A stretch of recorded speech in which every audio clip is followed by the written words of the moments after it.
You know what I love? Sports. Love sports. Sports. When it comes to Texas A&M. Where are you getting this information? Let me tell you. Welcome to TexAgs. It's here. It's time. There's always a buzz in the air when you hit this moment. He is a guy that has gotten better and better and better. He's just got that dog in him. We will develop men. We will graduate players, and we will win championships on the field. I think of him as this hawk. Before long, he's going to be swooping in on those quarterbacks. And they embody what the school is about. It's about getting into hard situations and getting ourselves out. It's about working hard. It's about doing amazing things. And this is a real program. It's not fake. This is a real place. And if you want to be really good at football, this is a really good place to be. You know, if I'm betting on anybody, it's the Aggies. You know A&M baseball's record? I know what it is, and aren't they something like 23-5 or 23-6? I have 22-5 listed 22-5. Okay. Well, they're going to be 23 after today. I hope so. And then what is it? 5-4 in conference play. That's correct. It's funny how if they were just 6-3, there would be such a different feeling among the populace. Well, what I think is happening, and look, they got a very hard schedule still ahead. Like it's SEC. It's SEC, and it ain't nice. Okay, but what I think is happening is two things. First off, people are attaching last year's issues to this year's team. Okay. I think they hold on to that emotion from last year, and they're also looking ahead.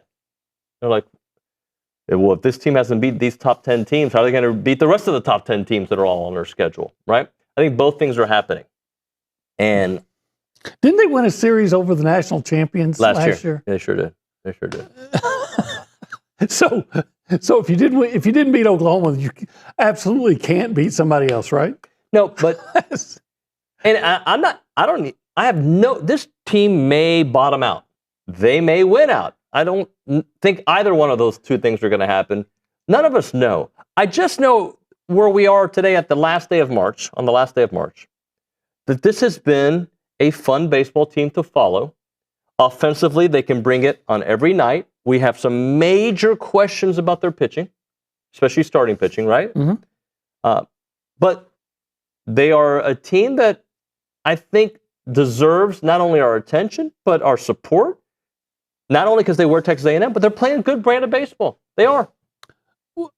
They are. They, like you said, first they deserve your support because it's Texas A&M. Are you only going to support the teams when the result? Are you only going to?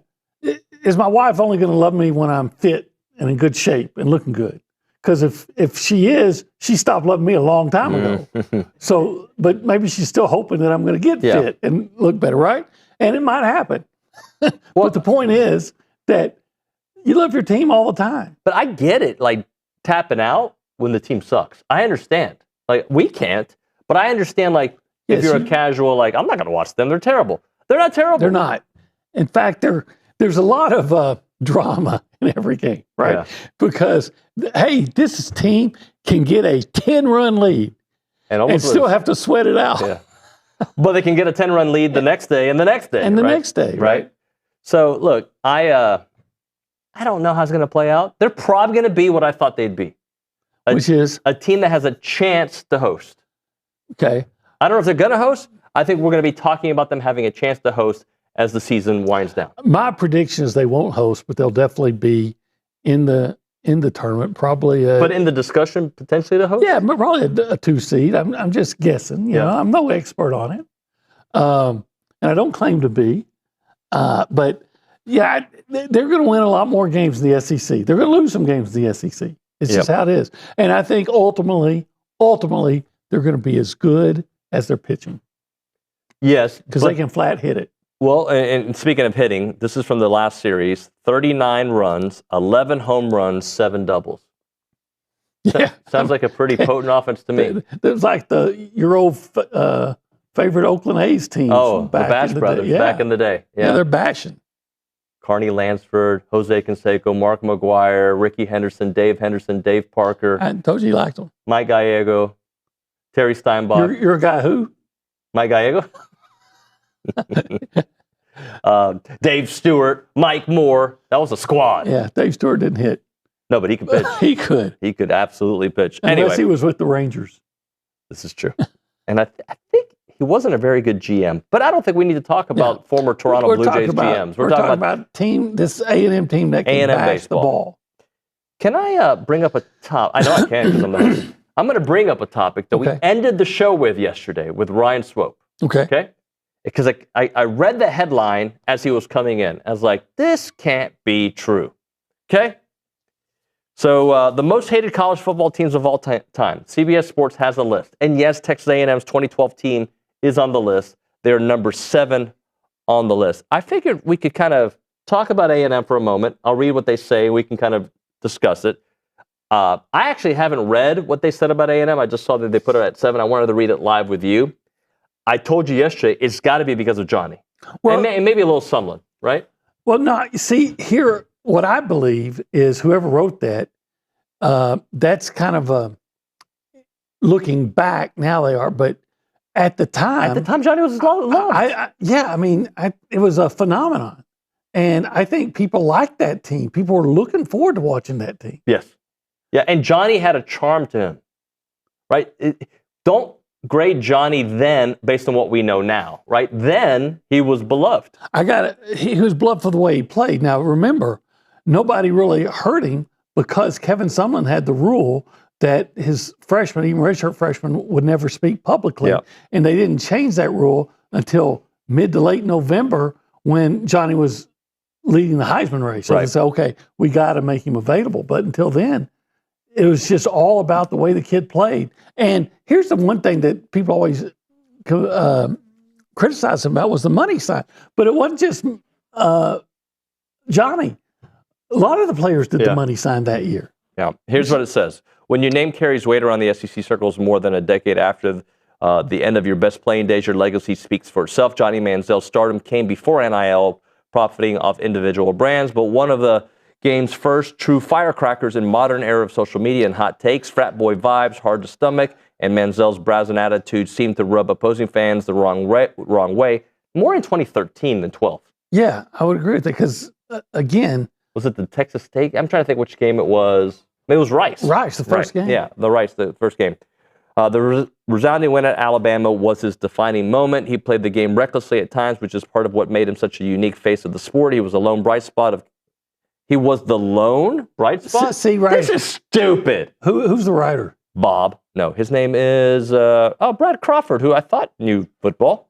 Let's see. You had the Outland Trophy winner and second player taken in the draft. You had a future first-round draft choice on the other tackle. You had Mike Evans. If you knew anything about college football, you'd know Ryan Swope. Yep. DeMontre Moore was one of the sack leaders in the country that year. Yes, Johnny overshadowed everybody, but to say that... The lone bright spot? I mean... Come on, bro. That's just stupid. How do you know? Tell me you really didn't pay attention in 2012 without telling me. Tell me you just had to write an article real quick without thinking. I wonder how old this young man is. Because one thing I have noticed is that in this generation, history is limited to what they remember. Yeah, Brad. They don't go find out. I don't know. Maybe Nick can answer this. I don't think I've ever had him on the show, but I know he's been around college football for a while. Okay. He's not a young guy. I wouldn't say he's an old guy. I don't know what's the old guy. At what age do we consider old? 50? 40? Probably 50. 50. Yeah, I think he's younger than me. Okay. But I don't think he's significantly younger than me. Okay. All right. I'll continue on. But that line right there, that's just stupid. Where was it? The Mike lone bright Evans spot. was on your team. Ryan Swope was on your team. He was the lone bright spot of Kevin Sumlin's tenure in College Station despite following a different set of rules from his teammates.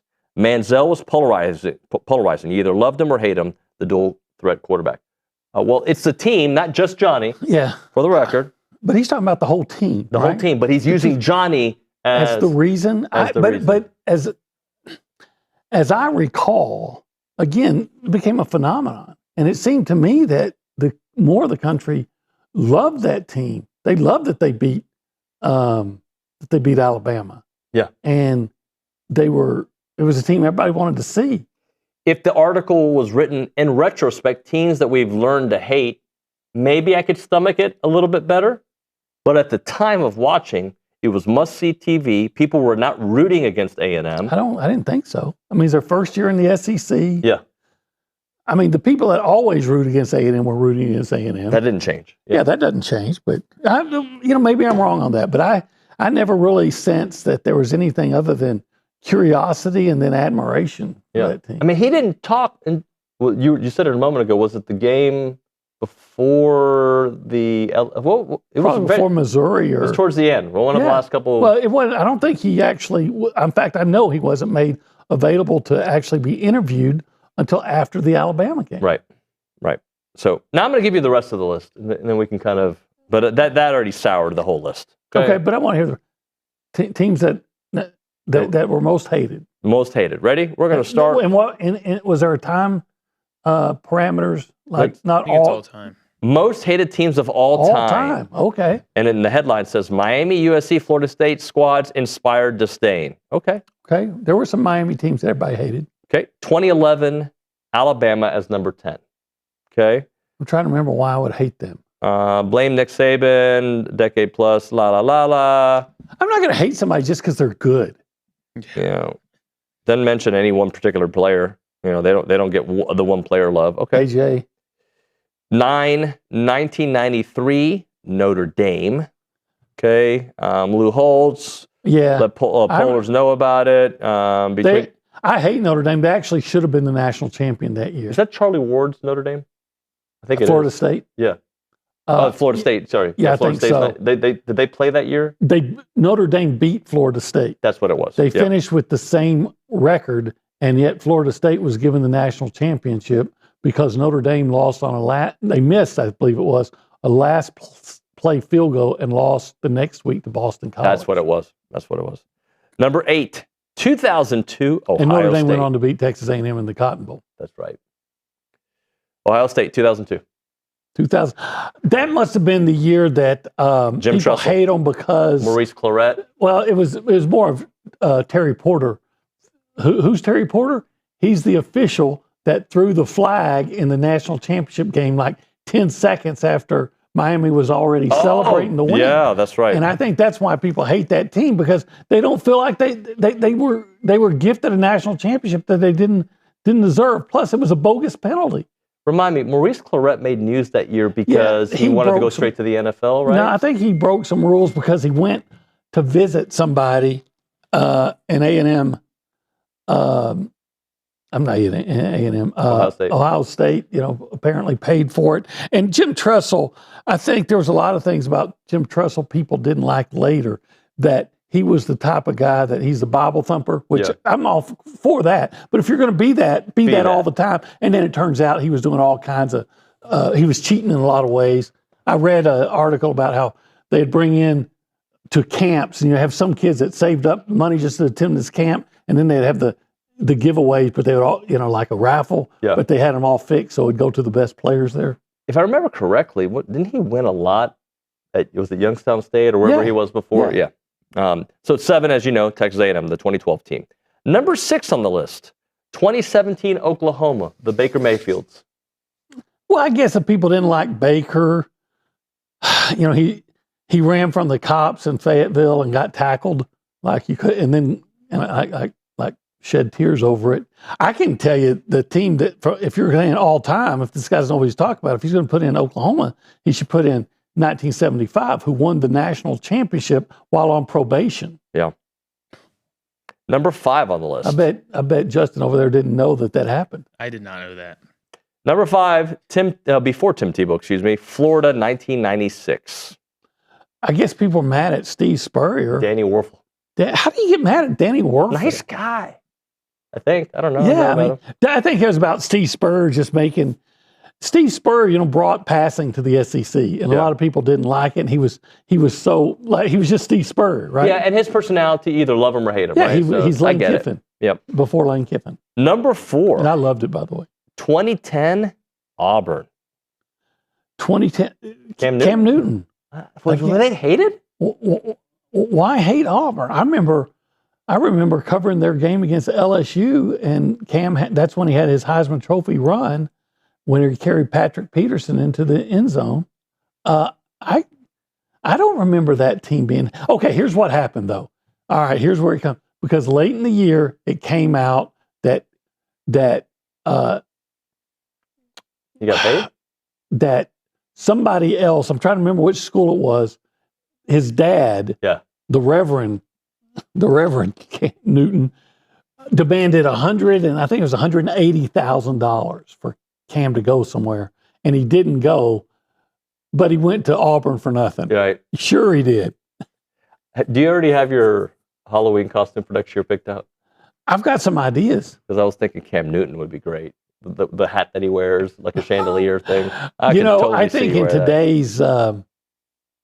today's political climate, it's probably not the best thing to do. Number 3 on the list, 2014 Florida State. Jameis Winston's in the Publix. I know he was doing something illegal, because I worked at Publix and they don't give anything away for free, much less crab claws or crab legs. They don't give anything for free. Let's see. Why did we hate that team?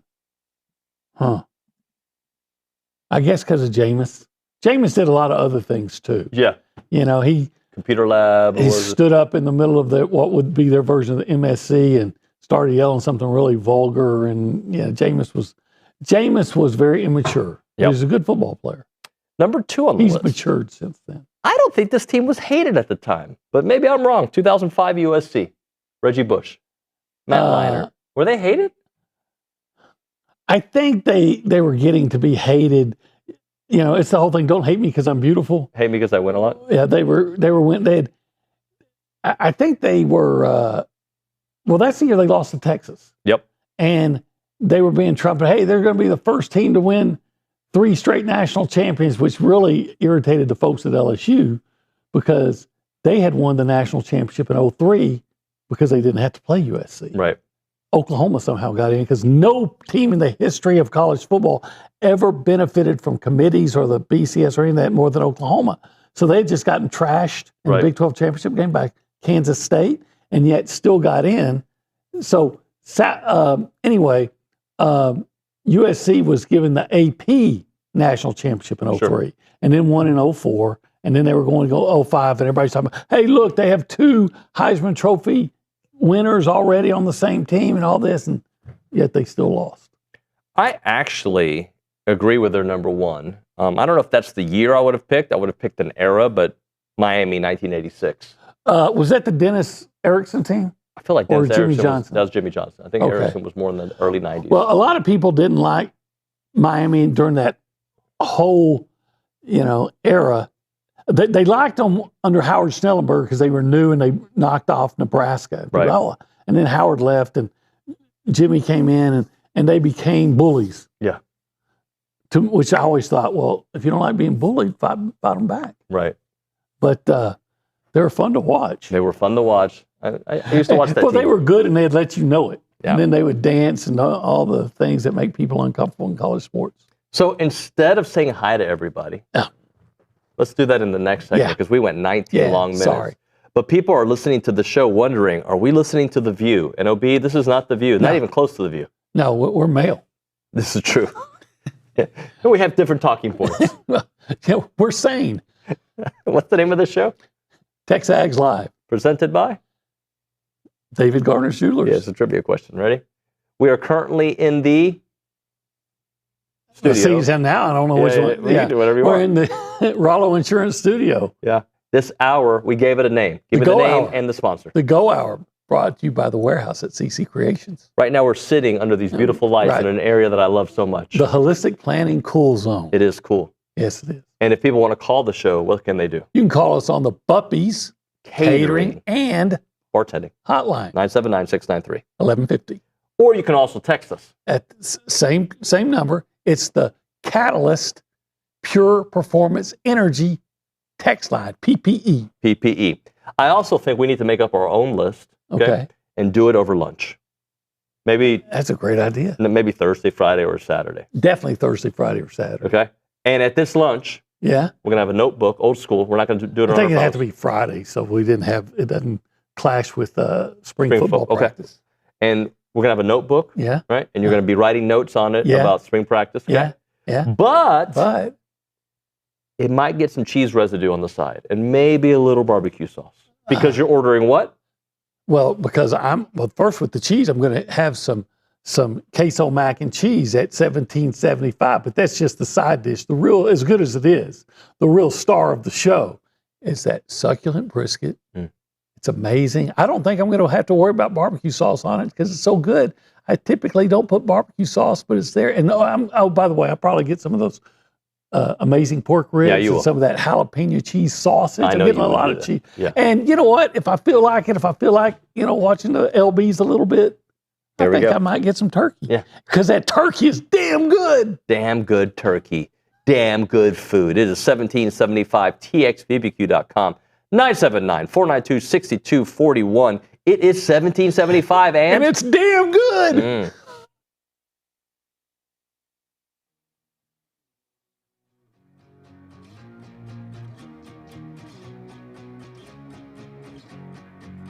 I wish I had Olin here for it because he loves energy drinks. Catalyst Citrus Spark. This is one of the new flavors out there. Whether you're grinding through workouts, cramming for a test, or closing in on a deal, or getting ready for TexAgs Live, you never know, right? Fast becoming the go-to fuel for Aggies everywhere. Zero sugar. I'm all in for that. Or synthetic sweeteners, no artificial colors or flavors. Catalyst delivers clean, high-performance energy with smooth, crisp taste that is never syrupy, designed for both health and hustle. You want to get going? You use this Catalyst right here. It's about pure energy and pure results. And what sets them apart? Packed with premium nootropics blended to boost focus, clarity, and mental stamina. I need this. I'm in, guys. I'm in. Plus, with plant-based caffeine, vitamin B12, B6, Catalyst supports metabolism and energy production, making it more than a drink. It's your lifestyle training partner. Built for competitors on the field, Catalyst fuels strength, focus, and pure results. Buy now at drinkcatalyst.com. That is drinkcatalyst.com. Train harder, think sharper, pure results. It's Catalyst.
And we're back. And back in black. Yes, we And are. we're back in the saddle again. We are Not TexAgs Live. Mhm. We're presented by David Gardner's Jewelers. We're in the Rollo Insurance Studio. It is the Go Hour, presented by the Warehouse at CC Creations. We haven't said hi to people, so it doesn't Let's make say it an hi to official show until you say hello to the people. So we go around the room behind the glass. Through the television is Nick Savage. Nick, our director, good morning. Howdy, good morning, y'all. Had a good time in your old stomping grounds yesterday. Yeah, it was fun. It's cool to be back out there.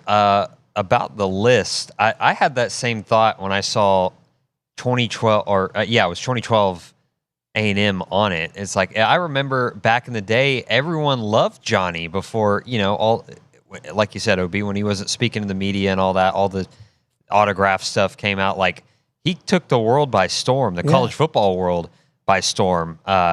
So seeing them on there is kind of crazy. And like y'all said, just picking one player and retroactively saying, well, we all know this about him now, so this team, we hate it. That just makes no sense to me. What two teams that A&M plays probably hate A&M the most?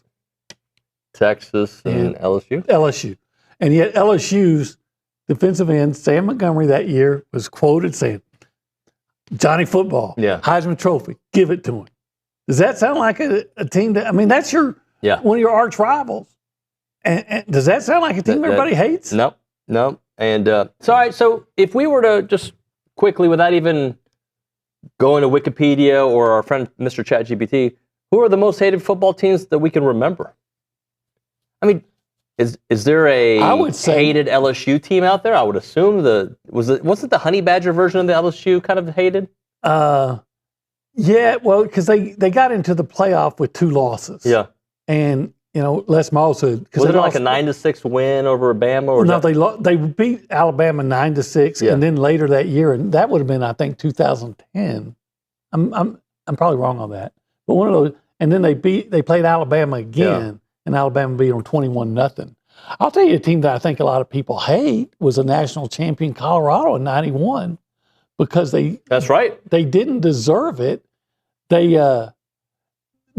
technically lost to Missouri, but they were given a 5th down. That's right. And then there were a couple other games where they benefited from bad calls.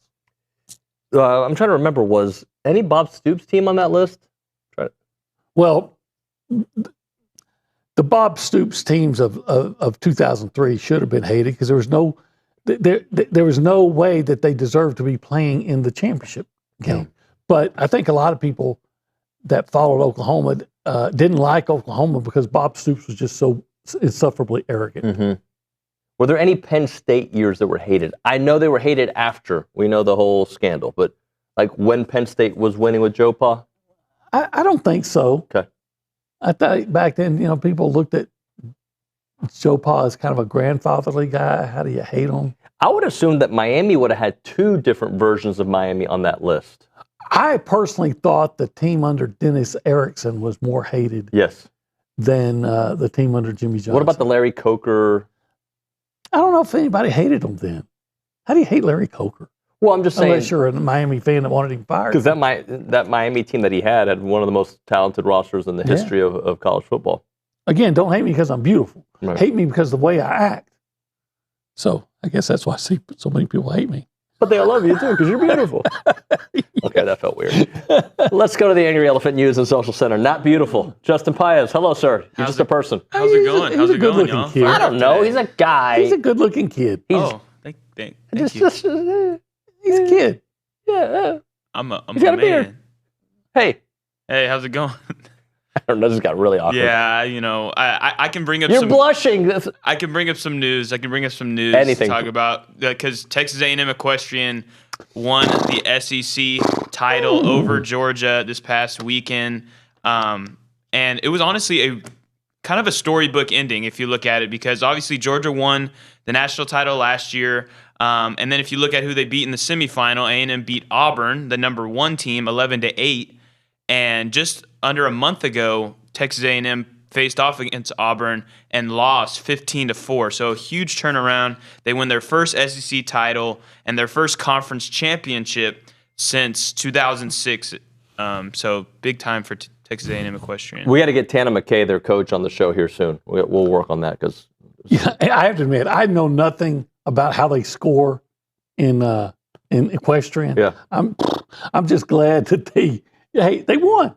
I'm gonna celebrate any championship. Well, later on the show, we're gonna have 3 A&M boxers that are national champions. You're gonna celebrate that. Yeah, heck yeah. You're gonna celebrate Tiddlywinkles, or what's that game called? Tiddlywinks. What is that? What is that? It's a game where you're trying to get one little piece of plastic you're trying to. I really don't know. Did you know this? No, I don't even I know. don't think that our community plays this game. You're trying to get this one piece of plastic to pop up by pushing down on it with another piece of plastic, for leverage, and it makes it pop and get it into a cup or a circle or whatever. Tiddlywinks. Nick, have you ever played Tiddlywinks? I have not. Did you know about it? I did not. You ever played jacks? You ever heard of jacks? Yes. Isn't that the one you throw the little thing? The ball goes up and then you try to pick the. Yeah, I never played that. Mm-mm. I'm old. What can I say? No, I think Just the meetings that just dominoes. I guess. the Cuban community. I don't think we played. We played domino. Say what? Domino. Dominoes? Dominoes. Yeah. Okay. Mm-hmm. Anyway, give us something else. I had my version playing. I would set up army men, Uh-huh. and then I'd take a domino and throw it and knock them down. And I'd say, there's the Cubans. Killed those. Killed those. Wow. Killed all the Cubans? Well, Castro. Yeah. Okay. The regime. Yeah, the regime. Not the people. No, I have no problem with Okay. Cubans. I like Ricky Ricardo. Okay. Man, Obi's throwing me off my game this Can you segment. name 5 other famous Cubans? Teofilo Stevenson. You ever heard of him? No. Tremendous Olympic boxer. Okay. Mariano Rivera. Not Cuban. Okay, El Duque. Cuban. Okay, I get my cue. Jose Canseco. Cuban. Ozzie Canseco. Cuban. Gloria Estefan. Cuban. There you go. Okay. That's good. You could have gone to David Nuño. El Duque. You could have gone with his brother, Yeah, his brother. Yeah. Levon. Levon Duque. We're doing a lot of old school baseball. Sorry, Justin. Yeah. I got one more. Look bit up Teofilo Stevenson, though. Teofilo. You don't have to right Yeah, now. maybe off segment. Yeah, totally. Another piece of news I have is in women's basketball. I know their season ended a couple weeks ago, but Nicira Pryor was named to the 2026 Lilly Women's College All-Star Game. And to give you the significance behind it, there's 100 seniors that are listed as finalists and only 20 selected. So she was one of 20 in a season where she became the only D1 player in history to record 2,200 points, 550 assists, and 450 steals. So she had a massive season, and she's getting rewarded for it. Congratulations tonight. That was great. Let's hit a break. When we come back, we're going to talk Marcel. Okay. I hope we can evolve the story on Marcel. Evolve. I think what's not the right way to phrase it. We're going to take it a different direction. Okay. Okay. We'll do that on the other side. Right now, we're talking Rollo Insurance. They build lasting relationships through many different ways, through education, through just great customer service, just being good dudes. That's what they do at Rollo Insurance. They help you understand what you're buying and the why behind it. They have expertise in everything from home to auto to business to ranch to specialty coverage. Their independent agents provide options tailored to your specific needs. They take the time to explain policy in plain language, ensuring that you're never left wondering about your coverage. And they will make sure that you know it all, and they will take care of you. Many clients discover better protection at competitive rates simply because they understand their options. Experience the difference with Rollo Insurance by visiting their website, rolloinsurance.com/TexAgs. That's rolloinsurance.com/TexAgs. Or call them up, 888-44-ROLLO. That is 888-44-ROLLO.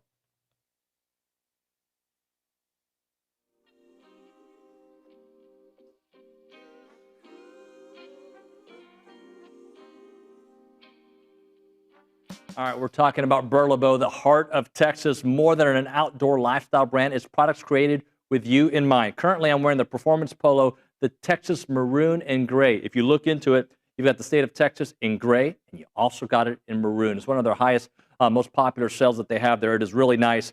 Comfort and versatility. You can wear it in any situation. Quick drying, fits the size. But Burlebo, they're rooted in tradition, fueled by passion for the outdoors.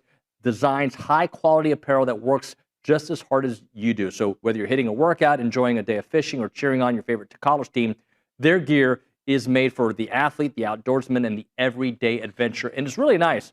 I wore this one to church the other day. People talked about it. Really, my kids were like, yeah, Dad, you look pretty good today. From athletic shorts to your favorite go-to tees and performance hoodies, they have everything you want. Check out burlebo.com and find your new favorite gear. It's Burlebo for the athlete, for the outdoors, and for the family.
We got a birthday to shout out, right? Yeah, the Carol from Another Broken Egg.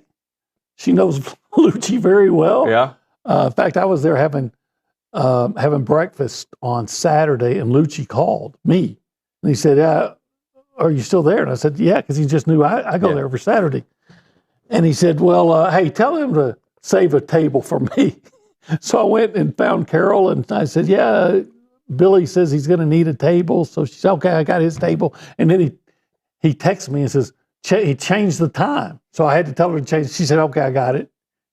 Carol, anyone that'll take, Carol, the only person that takes better care of Lucci and care for him more often is Dolores. And and then Carol. Yeah. Hey, so happy birthday, Happy Carol. birthday. Shout out to Royce, by the way. The Knockout Performer of the Week brought to you by TKO Equipment. Yeah. Rent, sell, lease, or rent to buy TKO Equipment, which is your trusted source for used heavy equipment. I think lowest hanging fruit, go ahead. Gavin Grovic. Why not? Let's see. What do you have? I think he went 4 for 8, and all 4 were home runs. Is that right? SEC, or maybe it's 4 for 9. SEC Player of the Week, blasted 4 home runs, 12 RBIs, 7 runs, 2 stolen bases, 4 walks, hit by a pitch, a 600 on-base percentage, a 1,600 slugging percentage in the series, and in the Saturday contest, 2 for 5 with a pair of home runs, and they obviously had the Grand Slam on Sunday. Yeah, you don't have a week like that maybe ever. Well, he does. And he does. He does. Yeah. I mean, when I say you, I don't mean David Nuño. I'm talking about people in general. That, great baseball players will go a whole career and not have a week like that. By the way, I don't know how this. Okay, I'll tell you later. Okay, how about that? Because it's about Tony Vitello. I didn't realize how much people hate him in San Francisco. A, they're not winning. B, apparently the media thinks he's mean. Wait. It's March, and they're saying they hate him because he's not winning. It's March. Did you see there was like 1 run in 3 games, I think. Yeah, I would hate my batting lineup. But people do not like. They want to get rid of the GM and him already. A former player called into a sports talk show and was just black. It's apparently a thing. I don't know. It was on my timeline. Huh? Algorithms are weird.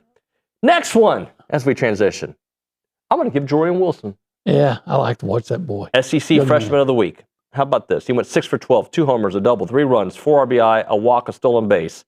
And also he hit a home run against HCU in the midweek. So he had himself a semana. He is demanding more playing time. Yeah, he's been fantastic. Justin, why don't you give us the softball one or two? Yeah. So KK. I know they lost the series, but Michaela Wark had a phenomenal series, had 10 at-bats, 7 hits, 2 runs, and 6 RBIs. A very successful weekend for her. I know it didn't work overall for the team, but hey, they won the last game of the series. They tied in runs, scored, and allowed compared to Texas. Kennedy Powell also deserves some shout-out. Had 4 runs, 6 hits, and 2 RBIs on the weekend as well. We had a track one as well. Deborah Sharono claimed the 3,000-meter steeplechase title on Friday at the Raleigh Relays. Congratulations. That steeplechase, that'd be right up your alley. I've never done one, but I'll do it. Run every now and then. You jump. You got to jump over some water. Yeah, that'd be all about. I don't have I don't get a lot of depth in my jump. Well, they're not. It's not a long. I mean, it's not a huge plot of water. Is that a lake? No, it's not a lake. It's okay, just making sure. Hey, so in the last segment, we talked about the CBS terrible article on the most hated teams, and A&M came in there. Then I asked you at the break, who are some of the beloved teams? Yeah, and I was thinking the first Clemson national champion, because Clemson hadn't won in forever. And maybe their 1980, I think it was national champion, because they came out of nowhere. But they beat Alabama to do it. So I think that would be one. I would think the Miami team, I think it was 83. 83, okay. That beat Nebraska. That was supposedly a team that was unbeatable. And then they beat them the first one. So I think that one was. Would the 04, if the 05 version of USC was hated, would the 04 version be beloved at the time? That's a good question. Is USC ever beloved? No. The University of Spoiled Children? But if one was, it would have been that one. Any of the Alabama Saban years beloved? No, I don't think so. Not even the Mac Jones 2020 team? No, I don't think so. I think they're respected. Don't get me wrong. What about Tim Tebow? Who? Tim Tebow era? Any of those Florida teams? A lot of people like Tim Tebow. Yeah. Now, I don't know if people. Yeah, I think back then they liked Urban Meyer. Yeah. Maybe that team, the 08 Tim Tebow quarterback team. Now, the 06, it drives me crazy how people want to give Tim Tebow credit for that. He was a guy that came in special packages. Chris Leak was the starting quarterback the whole year. And by the way, both of those national champions from Florida were won because of their defense. You can look it up. It's not even close. That Oklahoma team that Tim Tebow beat as a starter, that Oklahoma team averaged like 50 points a game that year. Yep. And they scored 14 against Florida. I do think Indiana was kind of beloved this year. I think Indiana was. I think Indiana's the definition. You know, I don't know that you're ever going to be beloved if you're a team that has a lot of success and then you win again. By the way, you know, when we did the hated teams, interestingly, Michigan from a couple years ago didn't come up. Because of Jim Harbaugh? Yeah, and this cheating scandal. Yeah. You know, Connor Stallions. Didn't bother me. But to me, they were hated the way the Astros were. The the Astros thing didn't bother you, but the Astros thing bothered most of America. And I'm just saying, like, the football version of it, I don't think caught the same strays. I think, you know, here's what I think. Wasn't it the two, who are the two teams that made the biggest stink about the Astros? The Dodgers and the Yankees. There you go.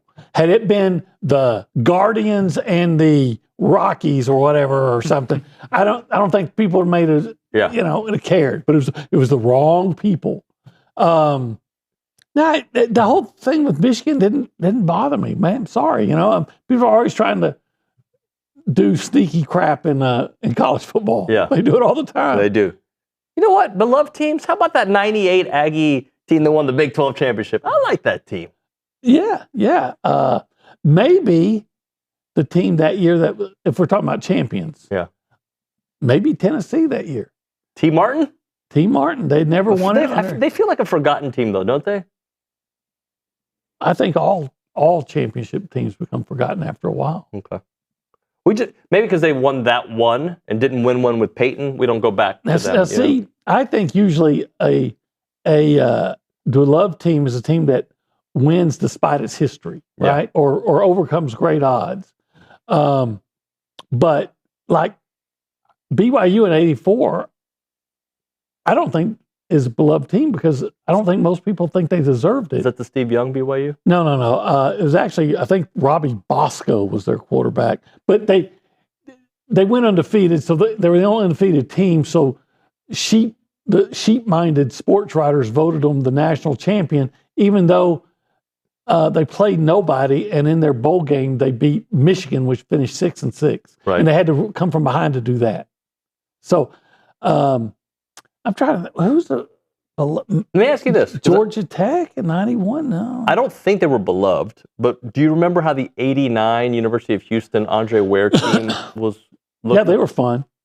They were fun, but I don't. You know why they weren't beloved? For one game.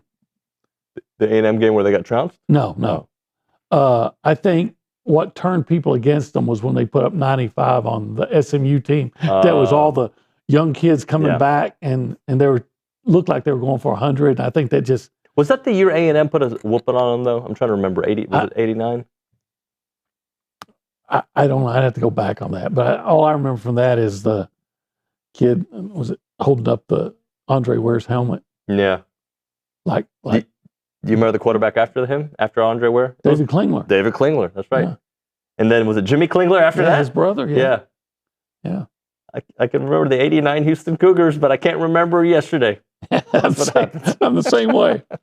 Let's hit a break. We'll finish out the Go Hour presented by the Warehouse at CC Creations as we hang out here in the Holistic Planning Cool Zone. Right now we're talking about Heritage Films. They preserve more than just memories. They transfer values across generations. What they do is they make these documentaries for families, family businesses, family ranches, and they want you to think about in decades and in centuries, so that way the future generations know everything that happened and you can keep it going. They've done over 200 ranch stories, farm stories. They've done thousands of people's family stories. They're amazing at what they do. They capture the daily operations, the seasonal works. They will tell your full family legacy in a documentary form, 2-hour style. Aggie families care about their story. That's why they call Chance up all the time. I highly suggest you do it. Call them up, 713-893-8341, 713-893-8341. It is the good people at Heritage Films, yourheritagefilm.com. That's yourheritagefilm.com.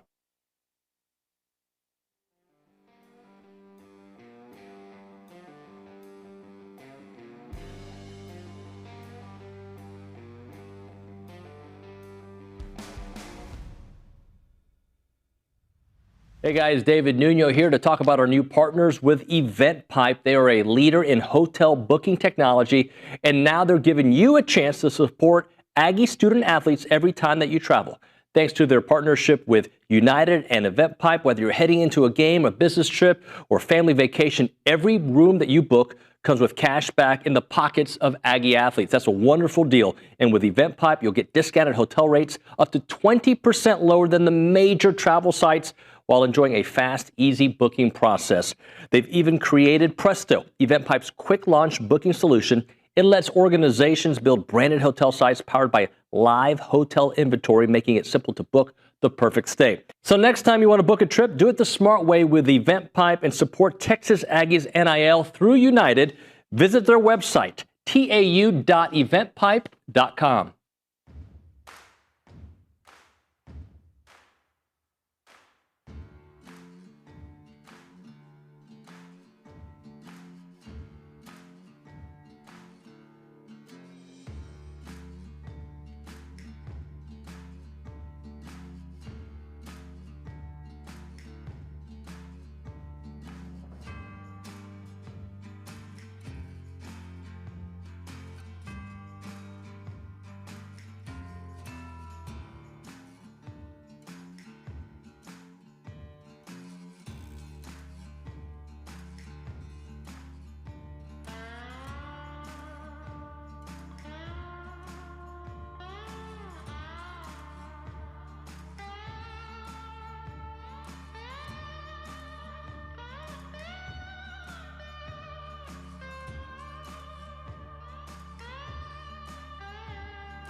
As a reminder, the final segment of the program is brought to you by Double Dave's. That's at 10:50. But right now, caller number 12, 979-693-1150. We're going to hook you up with your choice of a dozen pepperoni rolls or a large one-topping pizza from Double Dave's.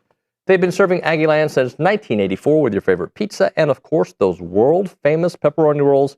Reliable in-house delivery, bringing piping hot goodness straight to your door. Just click on doubledaves.com, and your favorites are on their way. OB, let's talk to Justin, shall we? Let's do. Angry Elephant News and Social Center.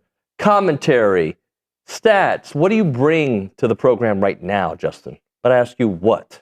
I bring it all. Do you want me to find some stats right now? No, I just want to see what you got. Do you see what I got? Yeah, what do you got? Oh, I got a ton of things. I mean, I know there was something that we had on the dock that we wanted to discuss in this hour, but I know we're running out of time. But what's that? About Josh Pate. Oh, we'll do that tomorrow now since we've run out of time. Okay, we're going to push it to tomorrow. But what I can talk about is March Madness. I think that's where my head's been at the last couple of days. knowing what we saw. I don't know if y'all were watching when UConn played against Duke. And I saw Dan Hurley looking. Well, actually, I looked like the official was looking for Dan Hurley. I don't know if that needs to be a discussion. Did you see the video? He like head to head with the ref? But apparently they're friends. Oh, okay. I guess that's but like, if justified. you think about it, have you seen the video yet? I haven't. Dan Hurley looks kind of crazy. Like he celebrates and he's like, no, now I need to find my next victim. Yeah. He's like looking around the room for somebody and his eyes gaze on the referee and the referee comes right to him and they connect heads and they're like, and it was weird. It was weird. I think he's a weird cat. He's an interesting character. I like him. That's kind of... At moments I do. At moments right now, I like he seems a little bit, it was a crazy game, a crazy comeback. I know the stat from it is all number one seeds that have been up by at least 15 points in a game were 134-0, and now they're going to be 134-1 because of the loss. That's a pretty incredible turn of events, just those last few I have seconds. to admit, if it's 134-1, I love the fact that the one is Duke. Yeah. I don't like Duke. What can I tell you? You've never liked him. Never liked Duke. Yeah. But nothing's come out about, like, if he was looking for the official, shouldn't have been a technical right You would there? think. And like game over, like double tech, you're done. It was when there was still time on the clock, right? It was still Yeah, it was like 0.3 0.4 seconds. or whatever it was. Yeah. So you would think it would have been a technical foul, but I guess If he and that referee are friends and they didn't make that call, that needs to be investigated. that would be collusion, wouldn't it? Yeah. Seth Davis, I think, said that they were friendly. Maybe not friends. Okay. Friendly. All right, we got to drop it there. OB, thank you, sir. Mm-hmm. When we come back on TexAgs Live, JB Moss. Chit Chat a little Aggie baseball. Get you ready for Sam. Get you ready for the rest of the week. You're listening to TexAgs.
And we're back. It is TexAgs Live. We're presented by David Gardner's Jewelers, Rollo Insurance Studio.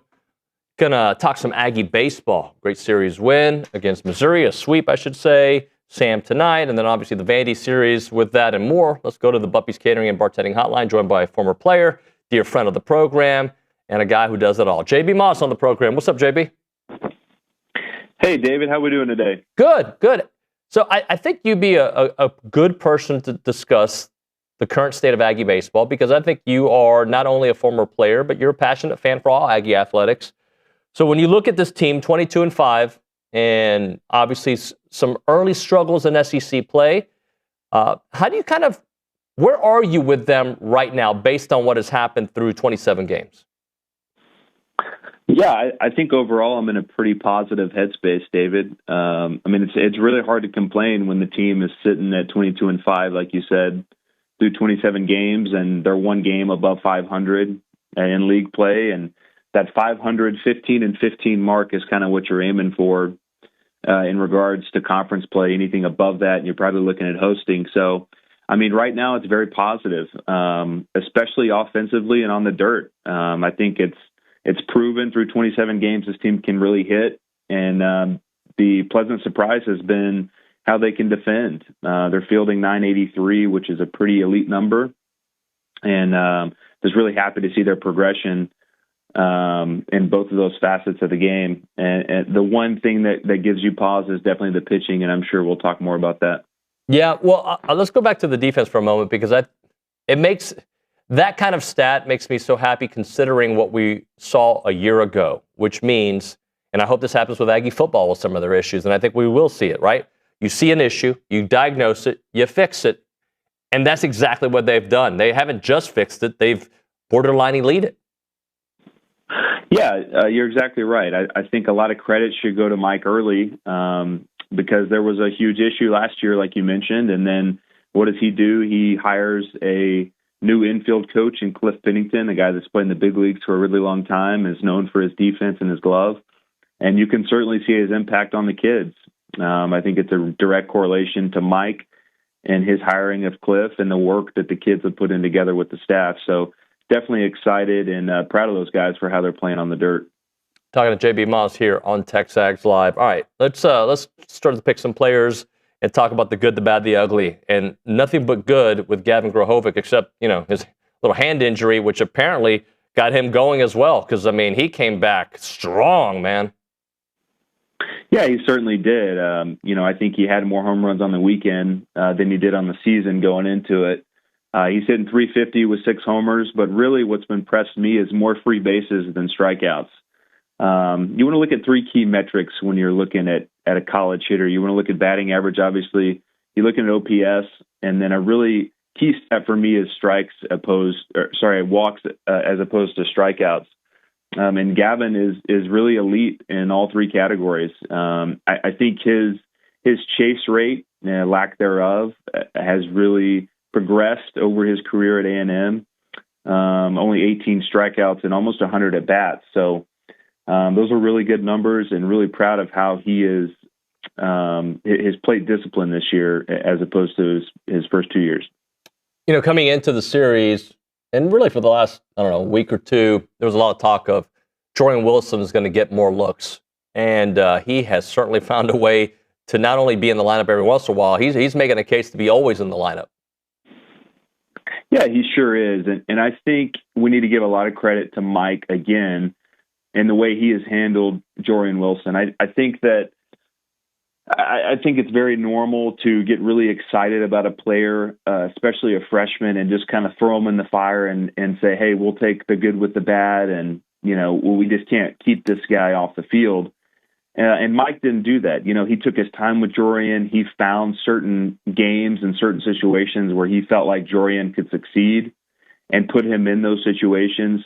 To see him, finally get his feet wet as far as starting in SEC play has been great. And I just think the way that they've handled him, making him feel comfortable, putting him in positions where they feel like he can succeed, has really elevated his confidence. It's very clear that the tools are there. He's certainly by no means a finished product, but you can just see the raw talent just ooze out of him.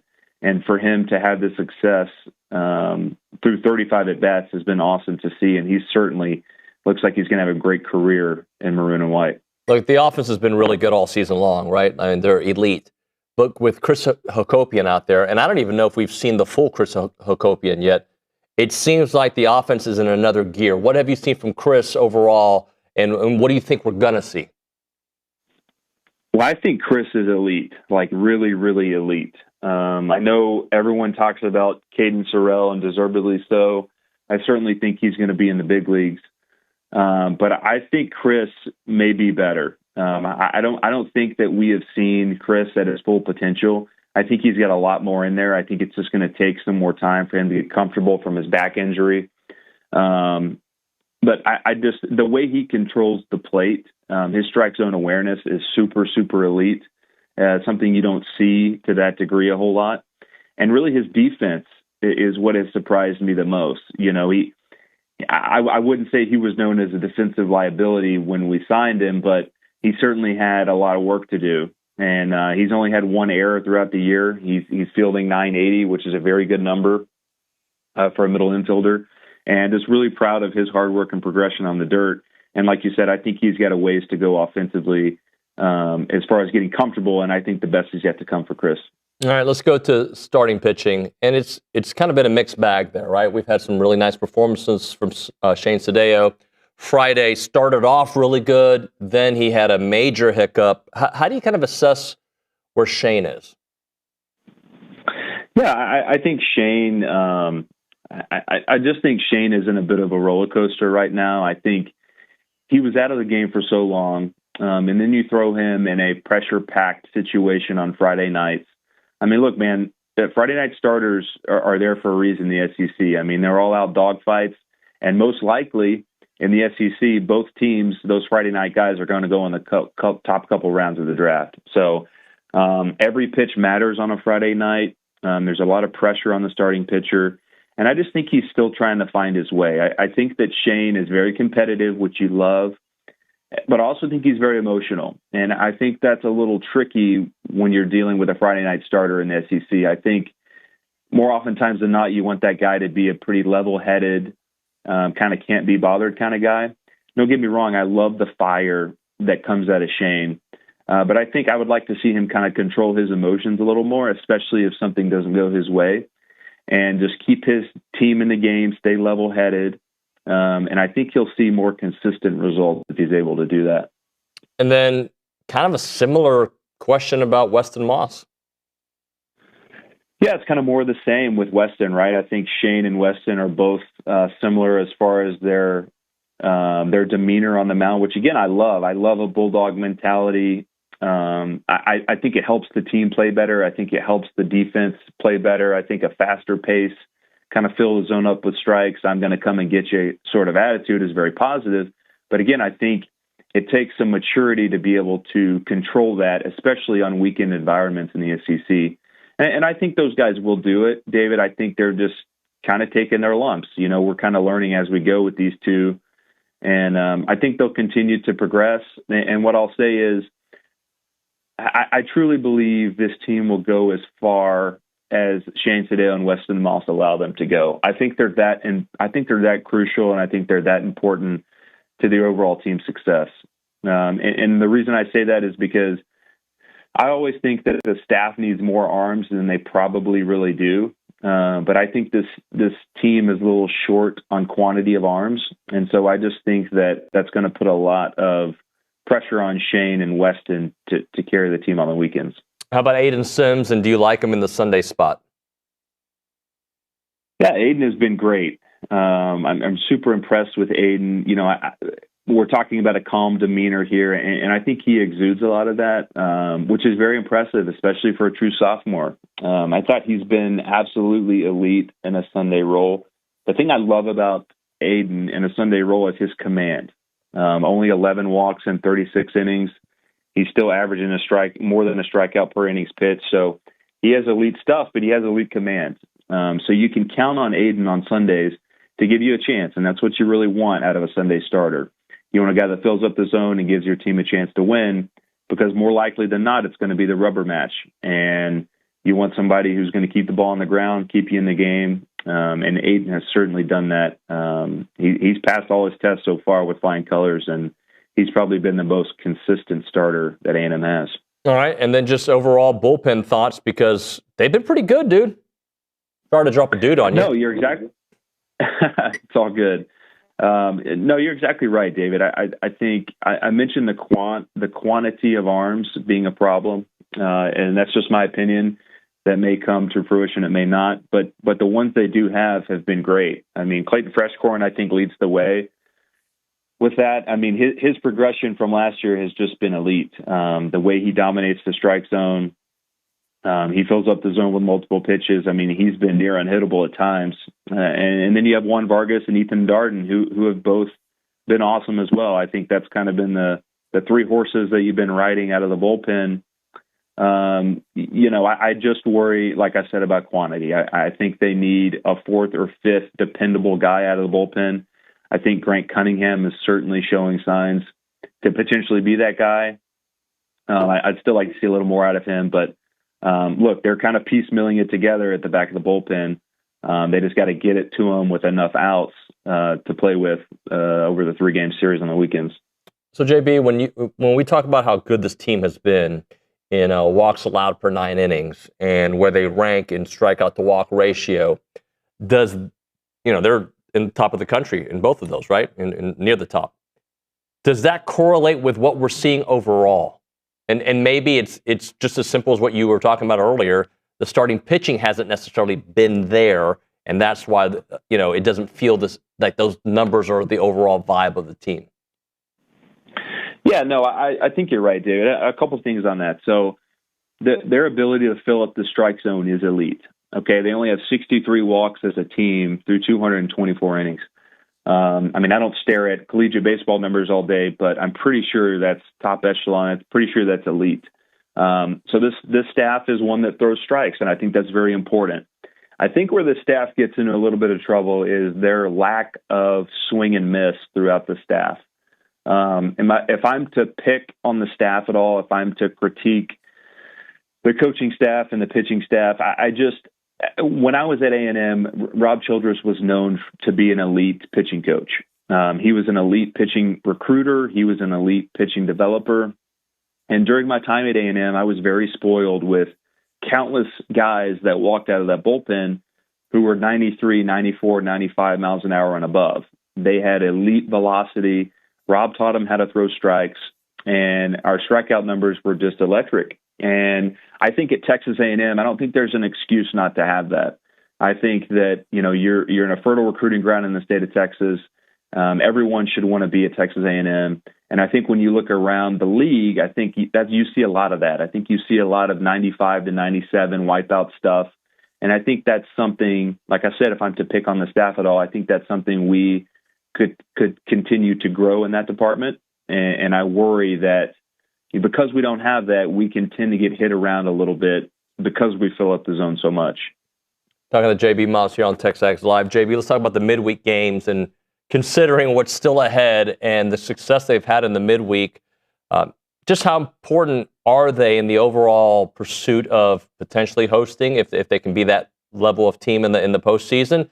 And just overall, why it feels so different than just a year ago. Yeah, I think that I think midweeks are super important, David. Like I said, the goal is to go 500 in league play. But if you're going to do that, you really, really have to take care of your business during the midweek. I was very blessed and fortunate to be on some great teams, specifically in 15 and 16. And I think through those 2 years, David, I think we lost one midweek game in 2 years. And the reason for that is we had a lot of veteran guys on those teams, and we were just able to handle our business during the midweek. And, I'd like to see this team do that. I think they've certainly done a great job of that thus far. Only one non-conference loss so far this season. So, I trust this team that they'll take care of business on Tuesday nights. Like I said, they've done a great job of that so far. So, yeah, they just got to keep on keeping on as far as the midweek play. So a week ago, we looked at this Missouri series as a must-win scenario. And not that anything is a must-win, because who knows, if you win a series, you're not expected to win, right? But you know what I mean about that. Here we are again with another, I feel like it feels like another must-win series considering what's ahead. So as we jump past Sam Houston and look at Vandy, and then afterwards you got Texas, you got all these big series afterwards, right? How important, I mean, every series is important, but considering what's still ahead, how important is this upcoming series with Vandy? Yeah, you're exactly right. Look, Rob Childress told us before every game at Texas A&M that today was the most important game of the year. It sounds cliche, but it's very true, especially in the SEC. We talked about last week about Missouri and how important that series was, yet here we are staring at Vandy, and this feels bigger than Missouri. And the same will apply next week when we, regardless of result, when we face Texas and Vandy is in the rearview mirror. So, look, the most important game is Tuesday night against Sam Houston, and then it'll be Friday night against Vandy. And you have to look at it that way because it really is true. So those guys just have to take it one day at a time, especially when it comes to conference play, because if you look at this thing, big picture, it can get pretty scary pretty fast. So you just have to play the staff and the team that's in front of you and try to do the best you can on that given day.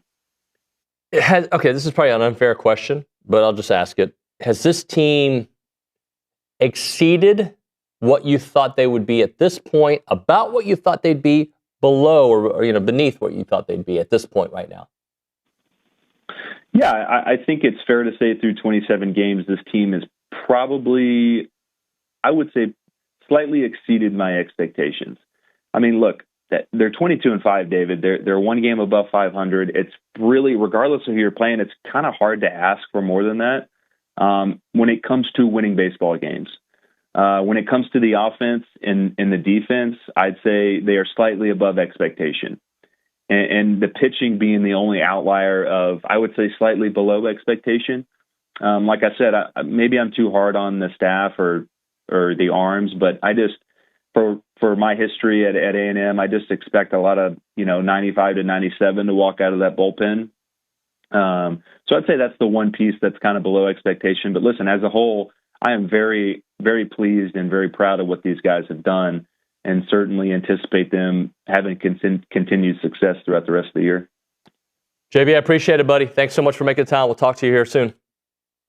Of course. Thanks, guys. Have a great day. You too, man. We'll hit a break here on TexAgs Live. We'll continue talking a little baseball. Another thought on the hated conversation we had that came up in the premium chat that I want to kind of go back to and just give my thoughts on that, because it doesn't represent me, but I thought it was an interesting point. We'll do that on the other side. Right now, if you're serious about getting organized and confident with your finances, what you need to do is take a look at Aggie-owned Paragon Financial Advisors. They're an independent fiduciary firm serving clients all across Texas. You get no commissions, no product sales, just thoughtful financial planning and investment management. What really makes them different is the depth of their team. They've got 8 professionals on the CFP side of things. They have a CFA, and their credentials matter there at Paragon Financial. So make sure you learn more about them by going to their website, paragon-adv.com. That's paragon-adv.com, or call them up, 979-693-3907 to schedule your free consultation today. It is Paragon Financial Advisors, integrity, expertise, and trust. Paragon Financial Advisors.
We're back here on TexAgs Live. We're presented by David Gardner's Jewelers. We're in the Rollo Insurance Studio.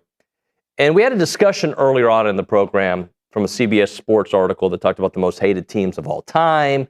And A&M's 2012 team was on there, which was stupid. It said, you know, the lone bright spot on the team was Johnny Manziel. That's stupid. The whole thing was dumb. Okay? Fair? Yeah. Stupid, dumb, not factually correct. Okay? That A&M 2012 team had a lot of bright spots. Look at the NFL draft. Okay? Just look at what Mike Evans has done. Look what Ryan Swope still means to this area. So just dumb. But whatever. And Johnny was beloved that year. He became not beloved, but he was beloved that year. Anyway, in that, I believe the 05 USC team was on the list as well. And I didn't hate them. But I want you to read this text on the premium chat from Ag Engineering 12. Yeah, I got you. It says 05 USC was so hated, you even had some Aggies rooting for TU to win the Natty. All right. What year were you born? 03. Okay, so you didn't know. Nick, what year were you born? I didn't know. You didn't know? Yeah, God 1999. bless. It's a grown A man when that game happened, right? Like in the media. The heck.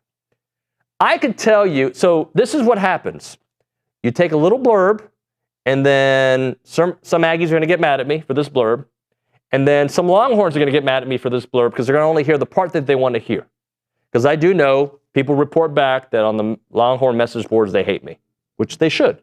I like the Aggies, right? I believe I'm very respectful when respect is needed. But here you go. You want to talk about that 05 team? I was the biggest Reggie Bush, Matt Leinart fan, Lendell White fan in the world because I wanted Texas to lose. Okay? I wanted them to lose. I hated the fact that Texas won a national championship while I was a college football media member and a fan. Okay? Didn't like it. Guess what? Got to meet some of those players. I have respect for those players. I covered Vince Young in different capacities. He had a summer camp that he did, a clinic. Vince was great. I enjoyed covering Vince Young. I liked Vince Young. If he didn't have a Longhorn logo on, he was very likable. I know he had some issues in the NFL. Very likable. The city of Houston almost had a meltdown when they drafted Mario Williams over Vince Young. I have respect for him, okay? Earl Campbell didn't play on that team, obviously. One of the nicest human beings I've ever encountered. So just for the Longhorn fans that think I just hate, Roger Clemens, one of my favorite humans. Like, Roger Clemens is a buddy. When I say a buddy, fake buddy. You know what I mean? Like, media buddy. Not like he's invited me over to hang out. But, so there are Longhorns that I actually, one of my dear friends, my wife is a Longhorn. Right? Even though she wears maroon. Facts. Raheel, a good friend of mine who I did No Layups with many different times in different stations until it gets canceled. Right? Longhorn. But I wanted Texas to lose. I hated Texas. I did. And I don't know many Aggies that were rooting for them. I know they were out there, Ag Engineering 12. You're right. They were there. I don't know any. I don't. I remember 2010 Bama, Texas? You were a baby, right? Or toddler. When Colt got hurt, like, I felt bad for Colt because we've had Colt on this show before. Right? Felt bad for him. But nobody was sending me a message, oh man, sucks for you that Le'Veon got hurt. Sucks that every quarterback you ever covered for 25 years got hurt. Sorry, bro. Nobody did that. So it was part of the game. I think that 05 team was actually, the 05 Texas team was actually in college football history is kind of beloved. I was surprised they weren't on one of those lists of beloved, when I Googled beloved teams. I think that team was kind of beloved. But I wanted USC to win. I did not care about anything. Like, I wanted USC to win. But it was a great game, and we'll have that forever. But I don't know that many Aggies that were rooting for the Longhorns. So Ag Engineering, he responded. I guess he's also watching, and he said, "I'm sure 100% of the Ags that did root for TU back then regret it in hindsight." There's that too. Yeah, there is that too. No, but like, again, though, for the Longhorns that listen, that like think that I'm just every anti, that's what a rivalry is supposed to be. In this chair, I get to be like fan host, right? When I worked at 13, I had to be very independent. And you can do both, right? You can do both. It has happened, right? And I'm trying to think. There was one time I rooted for Texas. One time. In football. One time. Okay. What was it? Was there a Big 12 championship game that? Yeah, there had to be. It had to be the Big 12 championship game because their final game of the year was the A&M Texas game, and McGee was the quarterback, and A&M had a chance in that game. It was a really good game. If I remember correctly, I was working at ABC 40 at the time in this market, okay? And I thought they would send me to cover the national championship game, and it was in Los Angeles. So I wanted Texas to win, but to lose to USC. I wanted the opportunity to go cover that game. Vince Erickson, a friend of mine, was the sports director in Waco, but oversaw the work in College Station. He went on that trip, right? And he got the money shot because my photographer, he had the camera. He got a great shot of Vince coming right at him on the game-winning touchdown. Had it been me shooting that video, it would have been a disaster. You could probably go back and watch me videoing AC Law, the shot against Texas. I was on the floor for that. Not great. I was not a good videographer. Vince was a really good videographer. He should have been. He should have gone. He was the sports director. But I thought they were going to send two. And I wanted Texas to win, which was a mistake, and then to lose. Anyway, not to make it too much about that. But I was not rooting for Texas against USC. I wanted Reggie Bush to run for 500 yards. I wanted Lendell White to get the ball. Right? There was a lot of different things that they could have done differently in that game that they did not do. And actually, Lendell White got the ball too much. This is the better way to phrase it. All right, we'll hit a break. When we come back, we'll talk to Sky Sudberry, and we'll chit-chat about the Mo coming up. We'll talk a little Aggie women's golf, that and more. Plus, at some point, I think we're going to get into that Ty Simpson. It's all over social media, right? Mm-hmm. And all I got to say is okay, we're going to talk about why people love him so much right now for the NFL draft. I think this happens to quarterbacks, and sometimes I'm wrong. But I look at like what I saw in college, and I help that evaluate what I think they're going to do in the pros. It's not always how it works. A moment for Caldwell Country Chevrolet. They're on Highway 21 in Caldwell and online at CaldwellCountryChevrolet.com. So your trade-in's got value, especially at Caldwell Country Chevrolet. They're ready to put that equity to work for you. They have a pre-owned inventory that moves super fast, so they're always looking to upgrade their lot and find the right vehicles for you, which means your trade-in is going to have some good value for them, right? Bring in what you've got. Let their experienced sales team tell you what they're going to give you and if it makes sense for you. And if you buy a vehicle from Caldwell Country Chevrolet, just know you're going to get the best customer service out there, right? Great pricing, great customer service, and just a great experience where you'll be a repeat business customer. Remember, it's about a 15-minute drive, the edge of Bryan to the beginnings of Caldwell. Short conversation away, but you'll see the difference when you step on the lot and do business with the good people at Caldwell Country Chevrolet. Highway 21 in Caldwell, online, CaldwellCountryChevrolet.com.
And we're back here on TexAgs Live. We are presented by David Gardner's Jewelers, Rollo Insurance Studio. Let's talk a little Aggie women's golf. We've got the Mo coming up here very, very soon.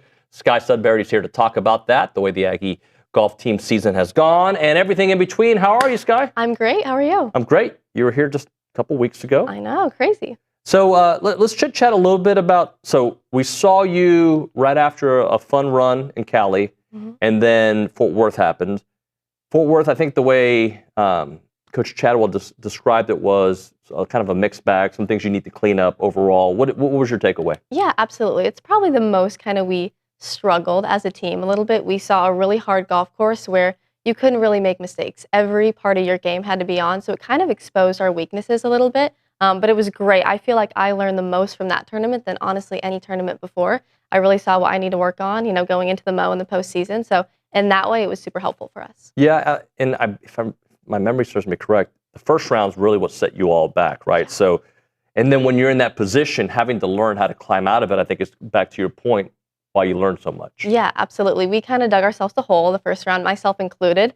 It's hard, just to show up to a golf course and play a new course. That's what we kind of struggle with a lot, is just adapting really quickly, and you have to do that to have success in the postseason. So it was really important for us to learn that, and we got to get good at our chipping and our putting. Yeah. But overall, I mean, this has been a really good year. So like mostly success.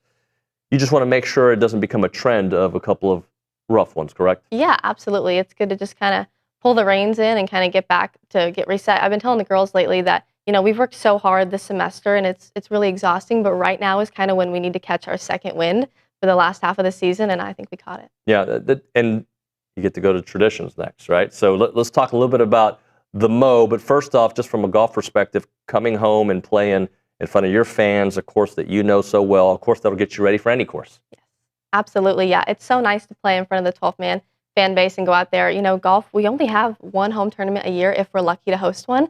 So it's a great opportunity for us to play in front of our fans and our donors and have them walk alongside us. Yeah, and what makes traditions challenging, and also what makes it comforting?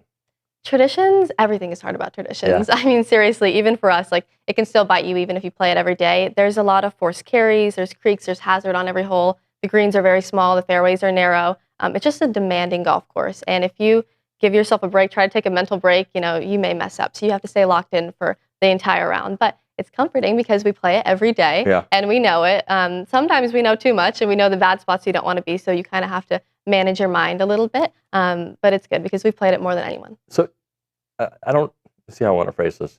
Can it be a negative knowing too much because you kind of overthink as opposed to just play in whatever scenario, not necessarily just traditions, but in general? Absolutely. I mean, when you play at your home course, it's a little nerve-wracking because you've probably seen every spot on the golf course, and you know every little place you don't want to be and what could happen if you hit in the wrong spot. So sometimes it's easier to go out there and play blind, but you have to just rely on knowing that the golf course, and we play it so well in qualifying, and our qualifying is so competitive, and our scores have been super good, so we know it well. Am I right? This is the final tune-up before SECs too, so you all need a good showing. Yeah, this is it.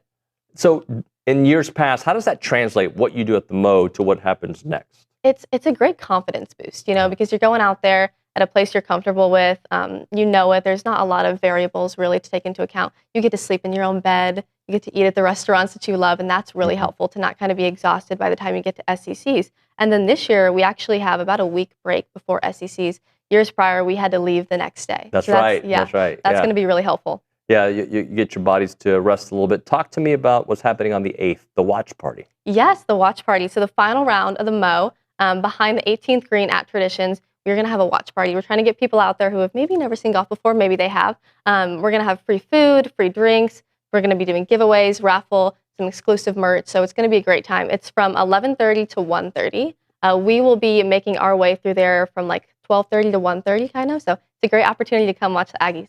I think I read Yell Leaders will be there, Reveille will be there, and it'll just be a festive, fun atmosphere. Yeah, it's going to be a fun atmosphere, absolutely. Talk to me a little bit why the Mo is so important to this program. So this is the 22nd Memorial Invitational. It's in honor of Monica Welsh, who was a great Aggie golf legend. She was a phenomenal golfer, even better person. Her teammates loved her, her coaches loved her. So we play this. She unfortunately died in a car accident in 1992. So we play this to honor her memory and just carry on her legacy. We're playing for something bigger than ourselves this week. How's Coach Chadwell doing? He's great. Yeah? He's so great, yeah. he's living a good life right now in Augusta. Yeah, I was going to say, so what, have you heard back anything from Augusta? We got a picture today. We got a picture of him on the golf course, so that's about it. Just what are the vibes like right now with the way you all are playing, minus a minor hiccup, just overall heading into the Mo and then SECs? Honestly, I think the vibes have never been better. On our team, we kind of got together last week and had a team meeting and talked about what we want to do.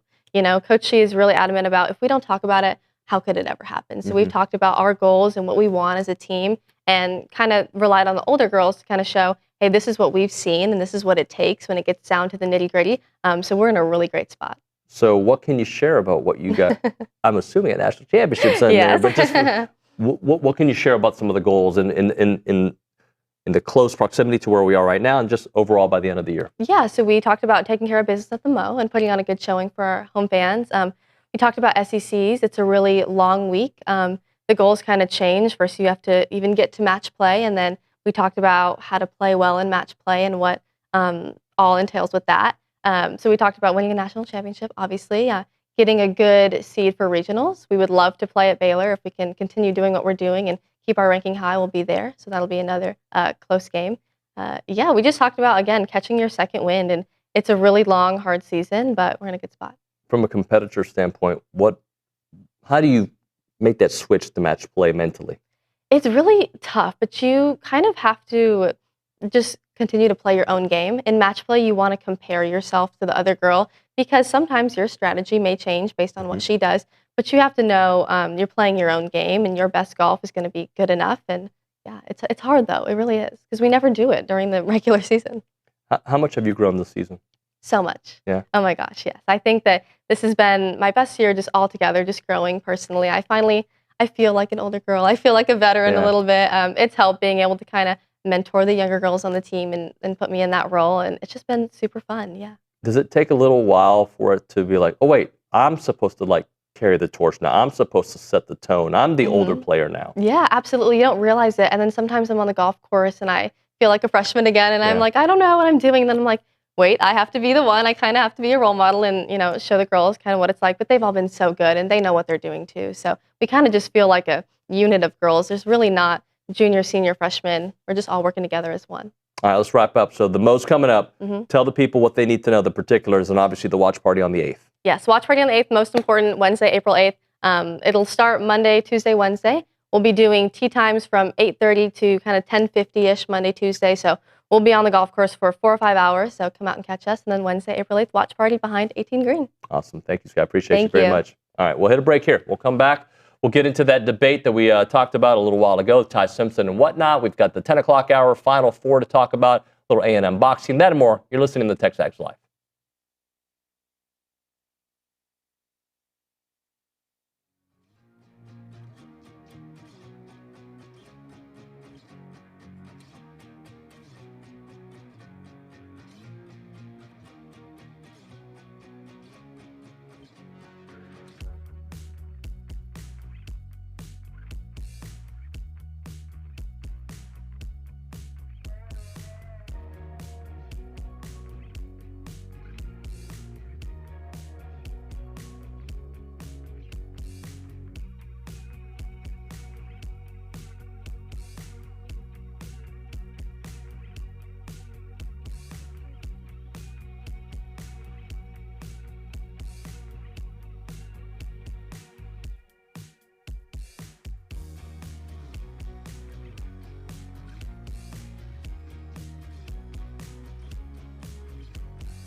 And we're back. It is TexAgs Live. We're presented by David Gardner's Jewelers Rollo Insurance Studio.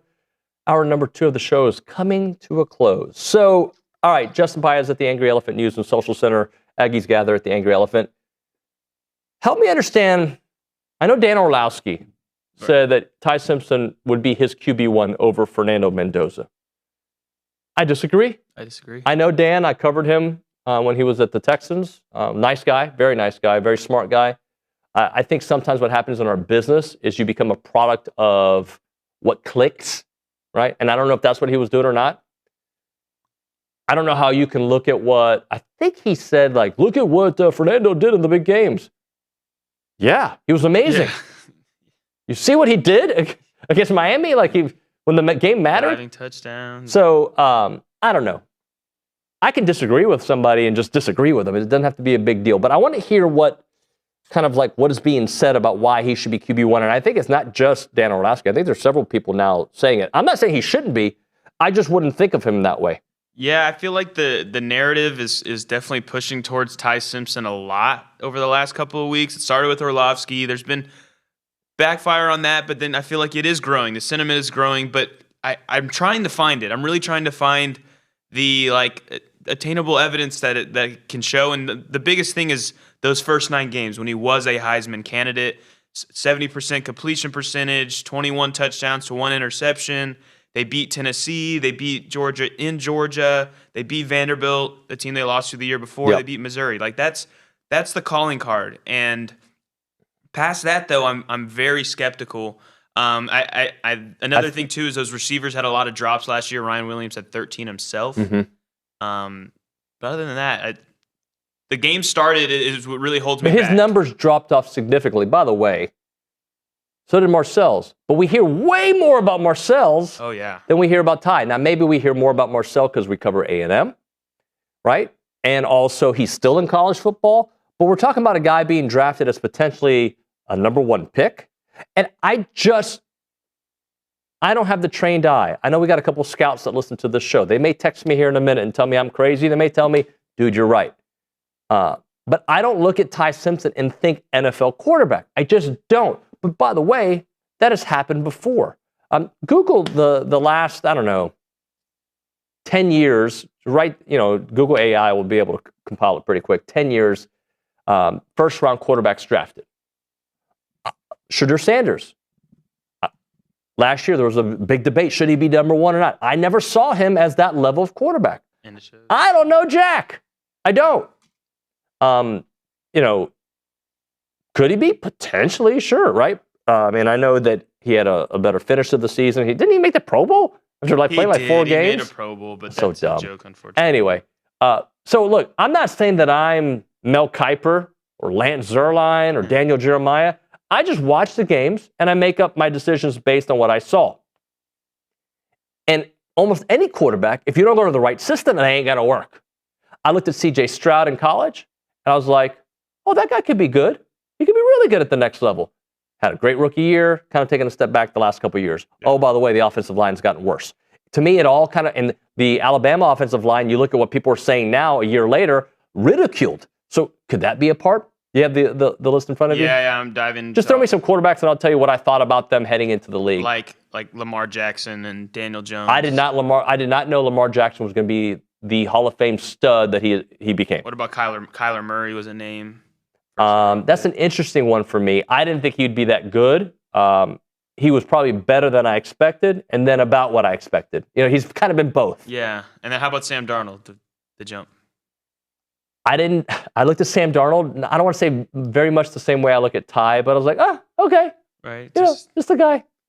He's not. I'm not saying you don't draft him, but I wasn't clamoring for Sam Darnold either.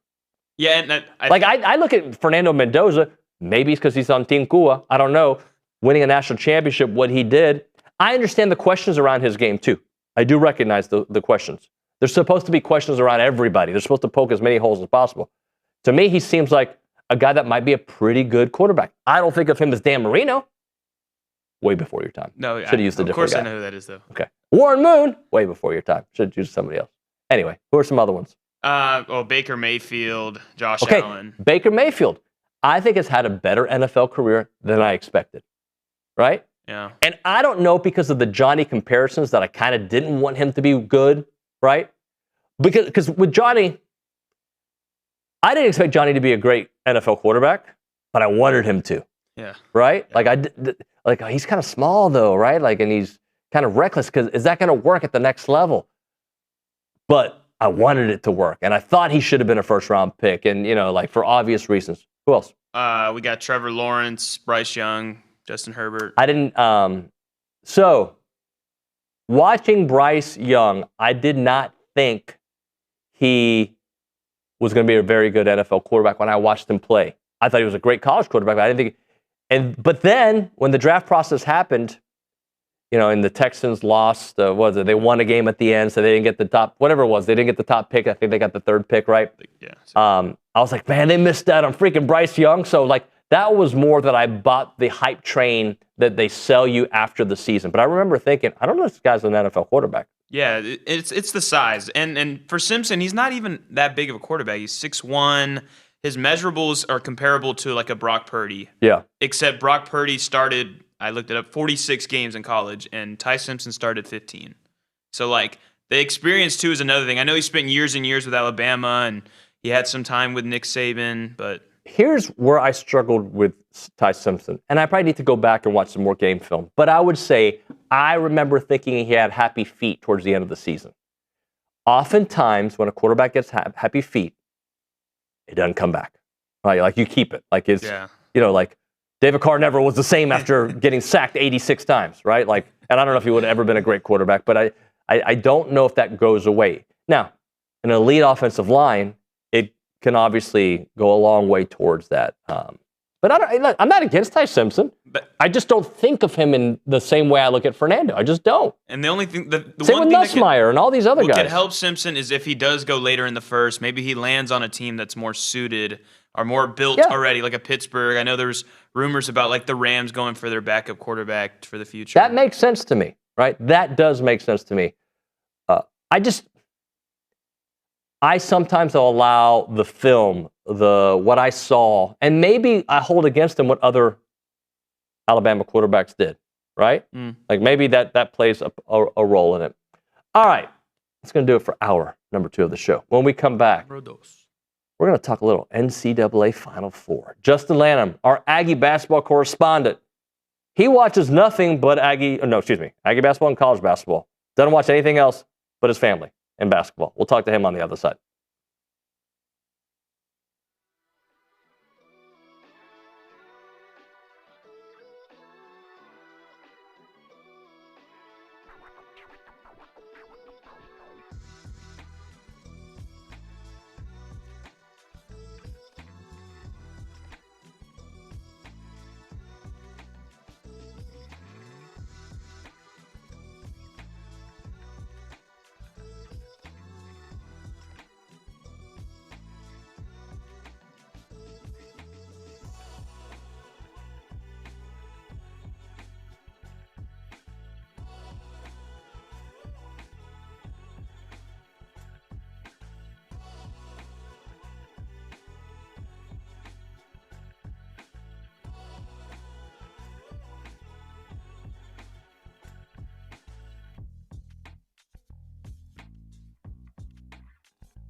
And we're back. It is TexAgs Live. We are presented by David Gardner's Jewelers. We are in the Rollo Insurance Studio. So we should have Justin Lanham here momentarily. We may need to call him on the phone here in a moment. Let's go to the Angry Elephant News and Social Center. Get us ready for this NCAA Final Four. How did your brackets look compared to how it actually turned out? On one side of the bracket, it went really well. The Michigan and Arizona side of things, based on like watching videos and stats behind it before the tournament started, those two teams were like pretty locked in. They were going to make it far. They had really good stats. They got size. They got shooting. They got it all. It's the other side of the bracket that's got the biggest surprises, where you had Illinois run through their side of the bracket, taking down a team like Houston by, I believe, double digits. And then obviously UConn with the massive three-pointer to come back from a 19-point deficit to beat Duke, which it's a shocking thing. I mean, I know Duke last year showed that they could falter to a team late in the game. Like they did it against Houston. They were up by 14 in the second half, with up by 6 with a minute to play, and they lost that game against Houston. So Duke showed it again that they couldn't hold on late. So I think the game's looking forward, which Justin Lanham will talk to more about it. But Arizona and Michigan's to me, most appealing game. Those are, to me, the two best teams remaining in the bracket, which was expected. But UConn and Illinois is going to be a really interesting one. Illinois has been the biggest surprise, and a team that I think they could put it together to win. Like I think they're very special of what they've shown so far. All right, let's go to the Buppy's Catering and Bartending Hotline. That's where we find our buddy Justin Lanham, basketball analyst, to break it all down. Justin, good morning, buddy. Good morning, David. How are you? I'm good, man. How are you? I am good, man. Just a lot of good college basketball watching going on these days. So it's been fun to keep up with the tournament here lately. Yeah. So what do you think about how we got here, the 4 teams, and how it all kind of played out over the weekend? Man, what a crazy game, the UConn Duke game. I still just can't believe what I saw in that game. The way that it all transpired and the way that it all happened, I'm sure there's people that are sitting there saying, man, why doesn't Boozer just hold on to the ball right there? You get fouled.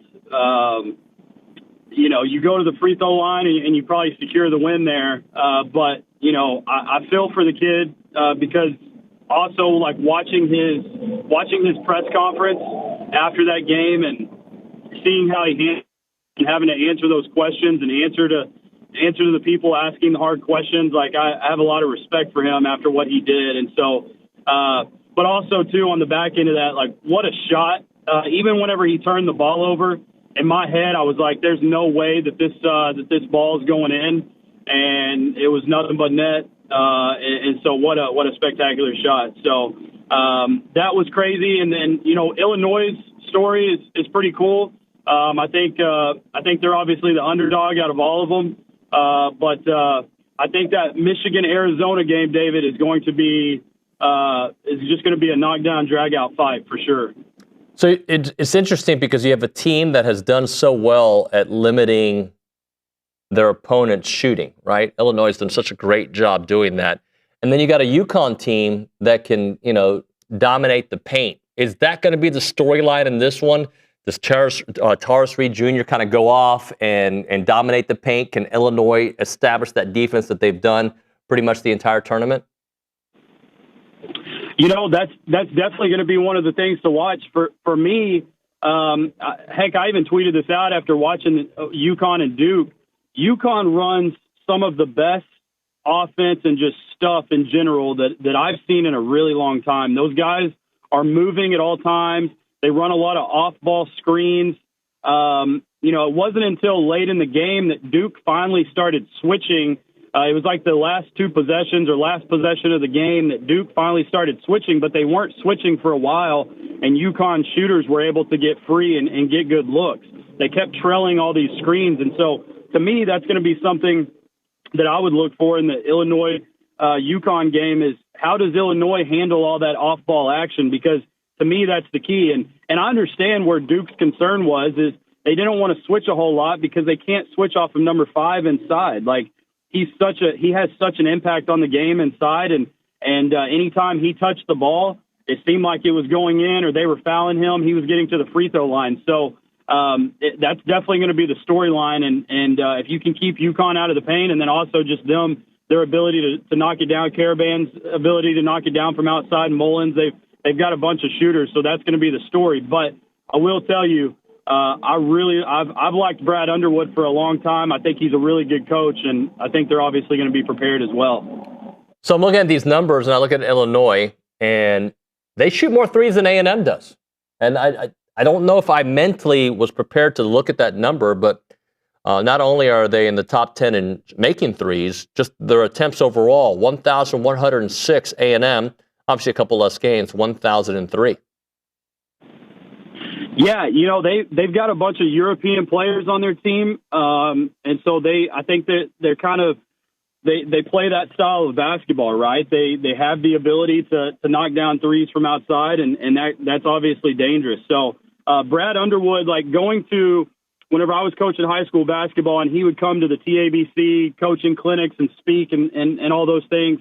Like he was kind of known for that. Like you knew that his offense was something that you want to try to mimic and just kind of get a piece and see exactly what he's doing. And so he does a great job with that too. But I'll be honest, if I had to pick between the two, like I think Hurley's offense is just spectacular. I think what they do, how they try to get guys open, it's like you're on one side of the floor, but on the opposite side, there's just so much action. He gets guys to lift off the backside, and so he creates drive lines on the baseline, and he tries to take away the backside help, and so he does a fantastic job. So yeah, it's going to be interesting. But if Illinois, obviously, they shoot the ball well, I think they can kind of neutralize some of UConn's offense. Justin, UConn trailed by as much as 19 before they make that comeback. So is it a product of, hey, you're playing Duke, and sometimes that's what's going to happen against one of the top teams in the country, or maybe is it more about the resilience that they showed in that game? Like, should that be, is that a huge problem, what you saw from UConn, or is it more of a testament of their comeback? Yeah, I think it's a testament of the comeback. Like that's so hard to do in that moment. I flipped the script though on Duke. I think Duke felt the pressure, right? Sometimes that's what happens. I think teams collapse in those moments because they know the moment is so big and they feel the pressure on them. And I definitely think they did. I think they felt all that pressure of like, hey, we're supposed to win this game. Now we're really supposed to win this game because we're up by, 18, 19 points. And UConn just kept chipping away. And Duke just didn't respond enough in those moments. And I'm sure Coach Shire's looking back in those moments and saying, man, I wish we would have done some things differently. Obviously, you look at the turnover at the end of the game. You can, and I do appreciate this about Coach Shire, and I think he's a great leader. I think him being able to say, like, hey, it's not about just one play. Like, a lot of people are just going to look at the Boozer turnover, and it's not just about that. Like, there's plenty of things that happen down the stretch and in the second half that caused them to lose that game. So, but to answer your question, I think it's more of a testament to what UConn did than worrying so much about how big of a deficit they had there at halftime. So I expect that to help them, honestly. I think that because of that, because they did that against Duke, I think you're going to see them come out in the first half against Illinois and have a great first half. To my knowledge, I don't know if Danny Hurley's been asked about what happened after that shot with the whole official thing. Do you have a takeaway from, the head-to-head, maybe they're buddies, maybe they're not? What was that whole thing about, in your opinion? Yeah, I don't love it. It's not a good look. I get he's competitive. I get he has a little edge to him, more than an edge to him. but you can't lose your composure in that moment. I mean, if that's any other official, like there's a chance that, that's a tech in that moment, and to be quite frank, I mean, I think if it's not the Elite Eight game, that's a tech in any other game. And right, wrong, or indifferent, like you just can't put yourself in that situation. I hate that happened. I think it's a bad look for him. I think everybody kind of knows that he lives life on the edge. He's a guy that's going to go after officials. But in that moment, you got to stay calm. And it still blows my mind that it wasn't a tech, but I just keep attributing it to the fact that it was the Elite Eight, and they're not going to do that in an Elite Eight game after a big shot like that. And again, right, wrong, or indifferent, I think that's what it was. Hey, Justin, remind me, in the middle of the season, wasn't there some controversy with him? And and there's always controversy with him, but maybe he'll move on and go do some other things. I assume everything's all good. He's back to another Final Four. Yeah, I think there was, I think I had seen some interviews, and there was an interview, with his wife that she got in on the interview too, and they kind of interviewed them at separate times. But he had talked about, I think, because he had so much success and having to try to repeat that success, he didn't know if this is what he wanted to do. I think that was my understanding of some of those conversations of, whether it was, I know at one time a couple of years ago when they ended up hiring, the Lakers ended up hiring J.J. Redick, it was like, is Hurley the guy? And then, he stayed at UConn, and, he was able to win 2 national championships. And I think it just got to be that pressure of, once you get to the mountaintop, everybody says like it's harder to stay on the mountaintop than it is to get there. And I believe it. And I think that's the pressure that he was feeling of just like, I have to continue to prove myself. And he knows, all coaches know like how hard it is to get there. There's, not very many coaches that can say they've won a national championship in any sport. And so I think the pressure probably got to him a little bit. I think that's maybe I'm wrong about what you're alluding to, but I think that's kind of the conversations that were had of like, is he going to continue to do this? Is he going to do something else? Is he going to retire? What's he going to do? And I think that it all just comes down to the pressure of like wanting to win and putting that expectation on yourself. Talking to Justin Lanham here on TexAgs Live. All right, the 1 seeds, Arizona and Michigan. What is your initial thought on this matchup? Man, I really like Arizona. I think that, what they do in the Big 12 and how they're able to just navigate, obviously, such a tough schedule in the Big 12. I think that they're going to be tested. I think the Big 10, obviously, has been very, very good this year, too. I mean, you've got 2 Final Four teams that are from the Big 10. So I think that that's going to be an absolute battle. So the Arizona has definitely been battle tested, like I said, and I'm not saying Michigan hasn't. But if I had to say, like right now, I think Arizona's the team to beat in the Final Four. I like Michigan. I'm losing the name off the top of my head, but number 23, I believe, for Michigan. To me, he is an absolute stud, and I think he's kind of the key for Michigan. If he gets going, I think it's really, really hard for them to stop him. But Koa Pete for Arizona, I think he's also a key player to watch. Those are the 2 guys for me in the Arizona-Michigan game that you're going to have to watch, and I think those are going to be the guys that, if they can will their team across the finish line, I think it's going to be one of those 2 guys. Michigan, I think in March, is hitting 40% of their threes. They were not that good of a three-point shooting team heading into that point. What has caused, you think, their ability to knock down that three-point shot?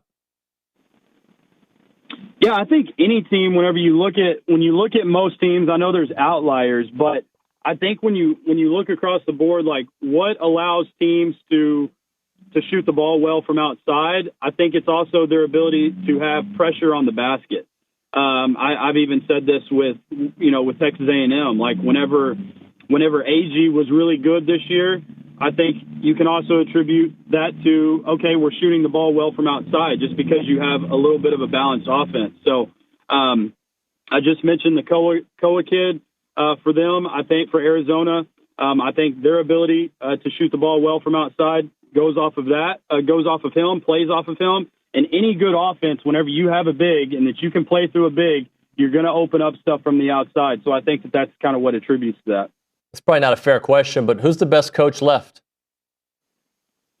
Oh my goodness, that is a tough one. I think you, as much as I just said about Hurley, I mean, I think you have to kind of tip your cap in his direction, just because of his pedigree and what he's done and what he's won. I think I'll say this, I really like Dusty May. I think what he's done has been awesome to see.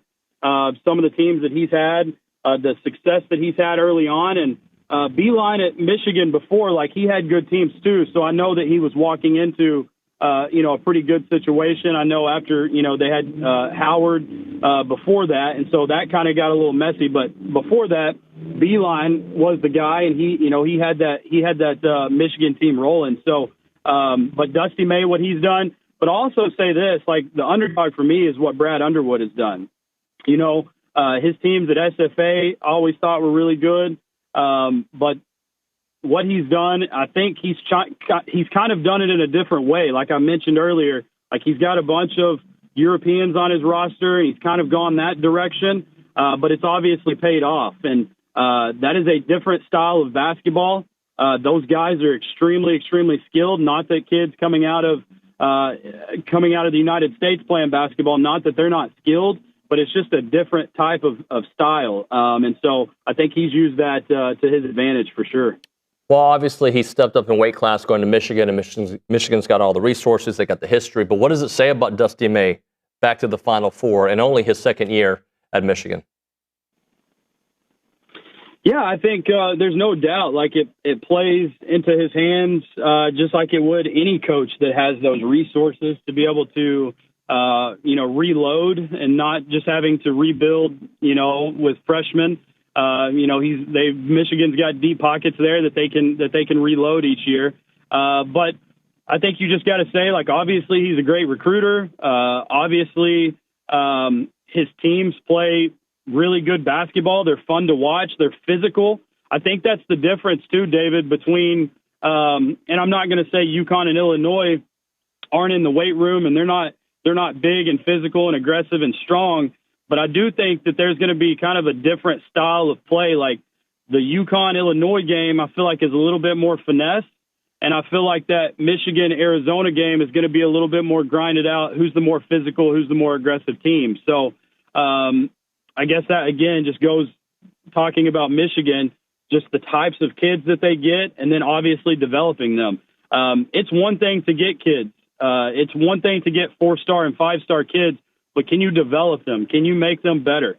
Going back just to kind of shine a little bit more light on Texas A&M, like what Bucky did, like the guys that he got, like he was able to develop them this year. Like if you sit back and say, if somebody says, oh, I don't really think that they got developed or they got better. Like, that's not true at all. Like, this A&M team, they got better throughout the year, from the very beginning of the season to the end. And obviously that goes for these Final Four teams. I think some of these teams had hiccups early on in the middle of the year. Illinois dropped some games. UConn dropped some games. And so they just continue to get better. And that's what you're going to say about Final Four coaches is they find a way to get the best out of their kids when March comes around. And it has to be a steady progression. You can't top out in the middle of the season. Like we're in a fight to see how good we can get when March and April roll around. And obviously all four of these coaches have done that. Talking to Justin Lanham here. One last question for you. Do you think Illinois has got at least one more win left in them? Oh man. I'll tell you this. I hope they do. I want Illinois to win. But I'll be honest, David. I think UConn is the better team, and it would be a letdown after such a big win against Duke for them to come out and drop an egg against Illinois. So I think UConn's going to win, but if I'm saying it with my heart, I want Illinois to win that game. Justin, great stuff, brother. Appreciate your time, man. We'll talk to you soon. I appreciate you, David. Thank you. See you, man. Justin Lanham here on TexAgs Live. We'll hit a break. We'll come back, find out what's happening on TexAgs today, close out the show with a little Aggie boxing. That's right, I got 3 national champions going to be in studio from over the weekend. We'll do that We'll get to your text messages. I'm sure we'll finish off some of the topics we've started. You're listening to TexAgs Live, presented by David Gardner's Jewelers.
The power of love is very important, especially how much you love Aggie athletics. And this is my cheesy segue of getting into what's on TexAgs today. Because if you really love, you believe in the power of love, and you really love Aggie athletics, you would do what, Justin? You would become a premium TexAgs subscriber right now, because there's so much content today, tomorrow, yesterday, all of it.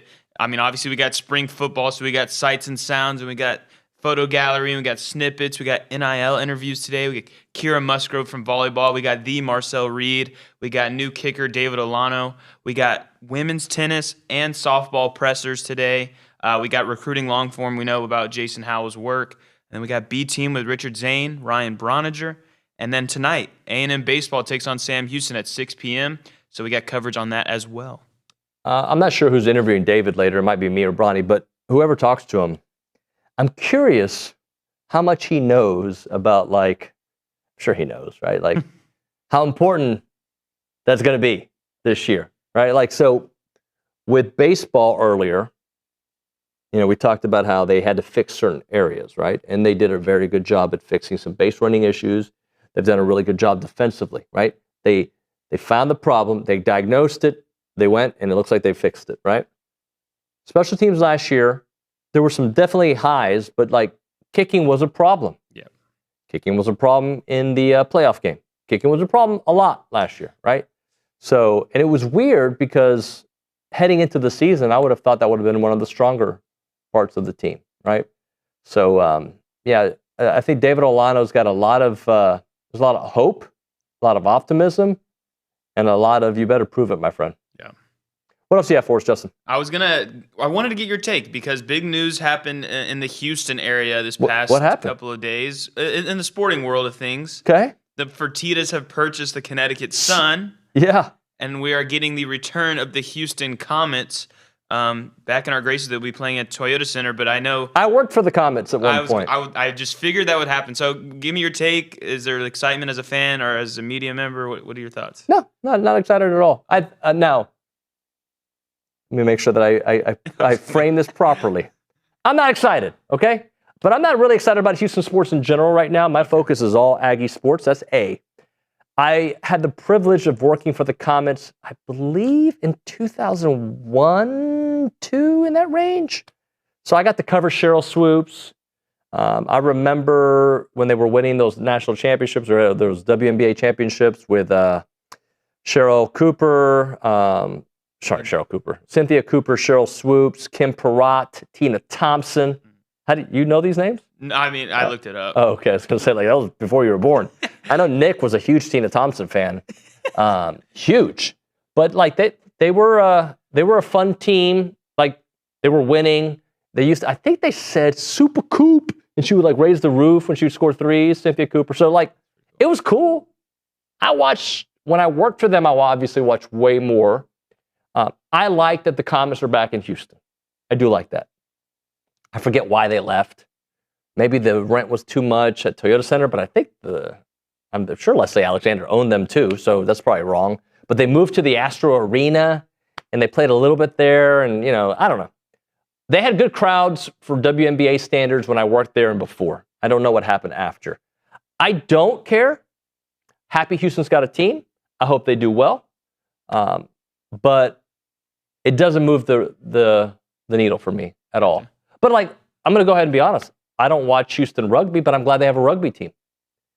I really don't watch the Houston Dynamo. I worked for the Houston Dynamo. I was their sideline reporter. I'm glad they have a team. I want them to be good. I don't really watch them. I would love for you to give me the update on the Rockets, because at one point they were the 4th seed, and now they're like the worst team in the history of basketball. What happened? It's ugly at times. They've won their last 2 games, but they're out of the playoffs, right? No, they'll make it. They'll make it? I believe they're a 6th seed right now, but they're only like a game or two Weren't they back. out of it for a little bit? I don't think so. I thought they were like... They were up at the 3 line, and now they dropped to like the 6 line, but it's kind of been ugly. They don't look like they enjoy playing with each other, to be honest with you. But they've won their last 2 games, I'm pretty sure. So they're just they're getting back on track. They're just a 6th seed, and they're right there. Okay. But they don't play defense anymore or something, right? They don't really like to play offense besides Kevin Durant. Kevin Durant, huh? Yeah. And is he happy there?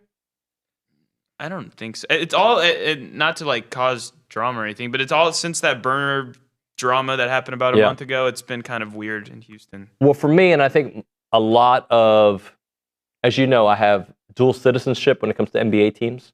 Mm. You know that, right? What do you mean? I root equally for the Mavs and the Rockets. Oh, okay. I'm one of the few in the world that are allowed that. You know, you're supposed to pick one or the other. I'm one of the few in the world that have been granted the okay. Who granted you that? Mark Cuban. Oh. I worked for the Mavericks for no way. way more years than I worked for the Rockets. I only worked one season for the Rockets. I worked 4 seasons for the Mavs. And so I have a lot of love for that organization. They gave me my start in sports. Wow. So I root for the Mavs. But the Luka trade, as our audience knows, since then, I hate the NBA. I didn't love it before, but the Luka trade ruined the NBA for me. Right? Like, there was a time I loved the NBA. Rockets, 90s, early years of the Mavs. I would say through 2010, 2012, 2010's right? Right. Those were some great NBA years. Mhm.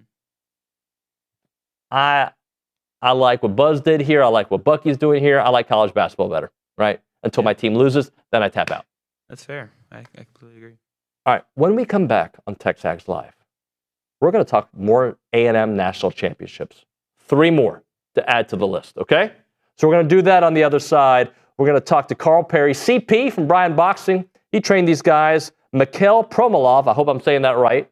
Danta Savellano. Gosh, they can beat me up, literally. And Enrique Delgado. I said that just for Ryan Broniger because he loves when I go Spanish accent guy. We'll do that on the other side. You're listening to TexAgs Live.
Let's add to the national championship trophies here on TexAgs Live, presented by David Gardner's Jewelers. We are breaking down a little national championship run by A&M's club boxing team. Got my buddy, CP Carl Perry, is here with us with 3 national champions. We've got Mikhail Promolov, Dante Saviano, and Enrique Delgado. Guys, thank you so much for joining us. Thank you. Thank you. Congratulations, by the way. Thank you. Sir, Thank you. So, CP, talk to me, man. How did this all come together? Because I don't remember you coaching this group before. So, kind of take me through it. Yes, sir. Yeah. Kind of started getting with the national team from the Farmers Fight Night. This is the second year that they've had a national team compete. This is the first year I've actually took over as a coach. And we had our tryouts in, October, November sometime? Yep. Yes. And we had possibly 30, 40 people show up, try out for it. Got down to our final numbers of 8 and just kind of ran from there and had a really great showing for Texas A&M this weekend. Guys, I want to find out about this weekend, but first, how you all kind of got into boxing, and we'll just kind of go in order. Mikhail, you go first. What kind of brought you to the sport of boxing? Yeah, so in high school, I had a friend that did it, and then that kind of introduced me to the sport. I started sophomore year, took a break junior year, got back into it senior year, and then when I was looking at colleges, I saw Texas A&M had a boxing club. So I was like, yep, that's perfect. And so I started off freshman year, and then now we ended up here. What a great run. Dante, how did you get into it?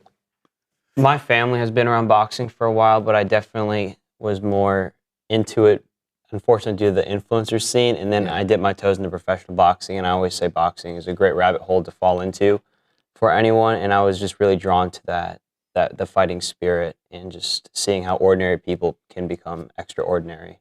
When you say influencer scene, are you like, what do you mean by that? Like, are there particular people? The entertainment aspect. The Pauls? Or is that what you mean? Yeah, unfortunately, but these people, they put in a lot of work, and I was just drawn to that, and I just wanted to apply that to my life and see what boxing could do for me, and it changed my life.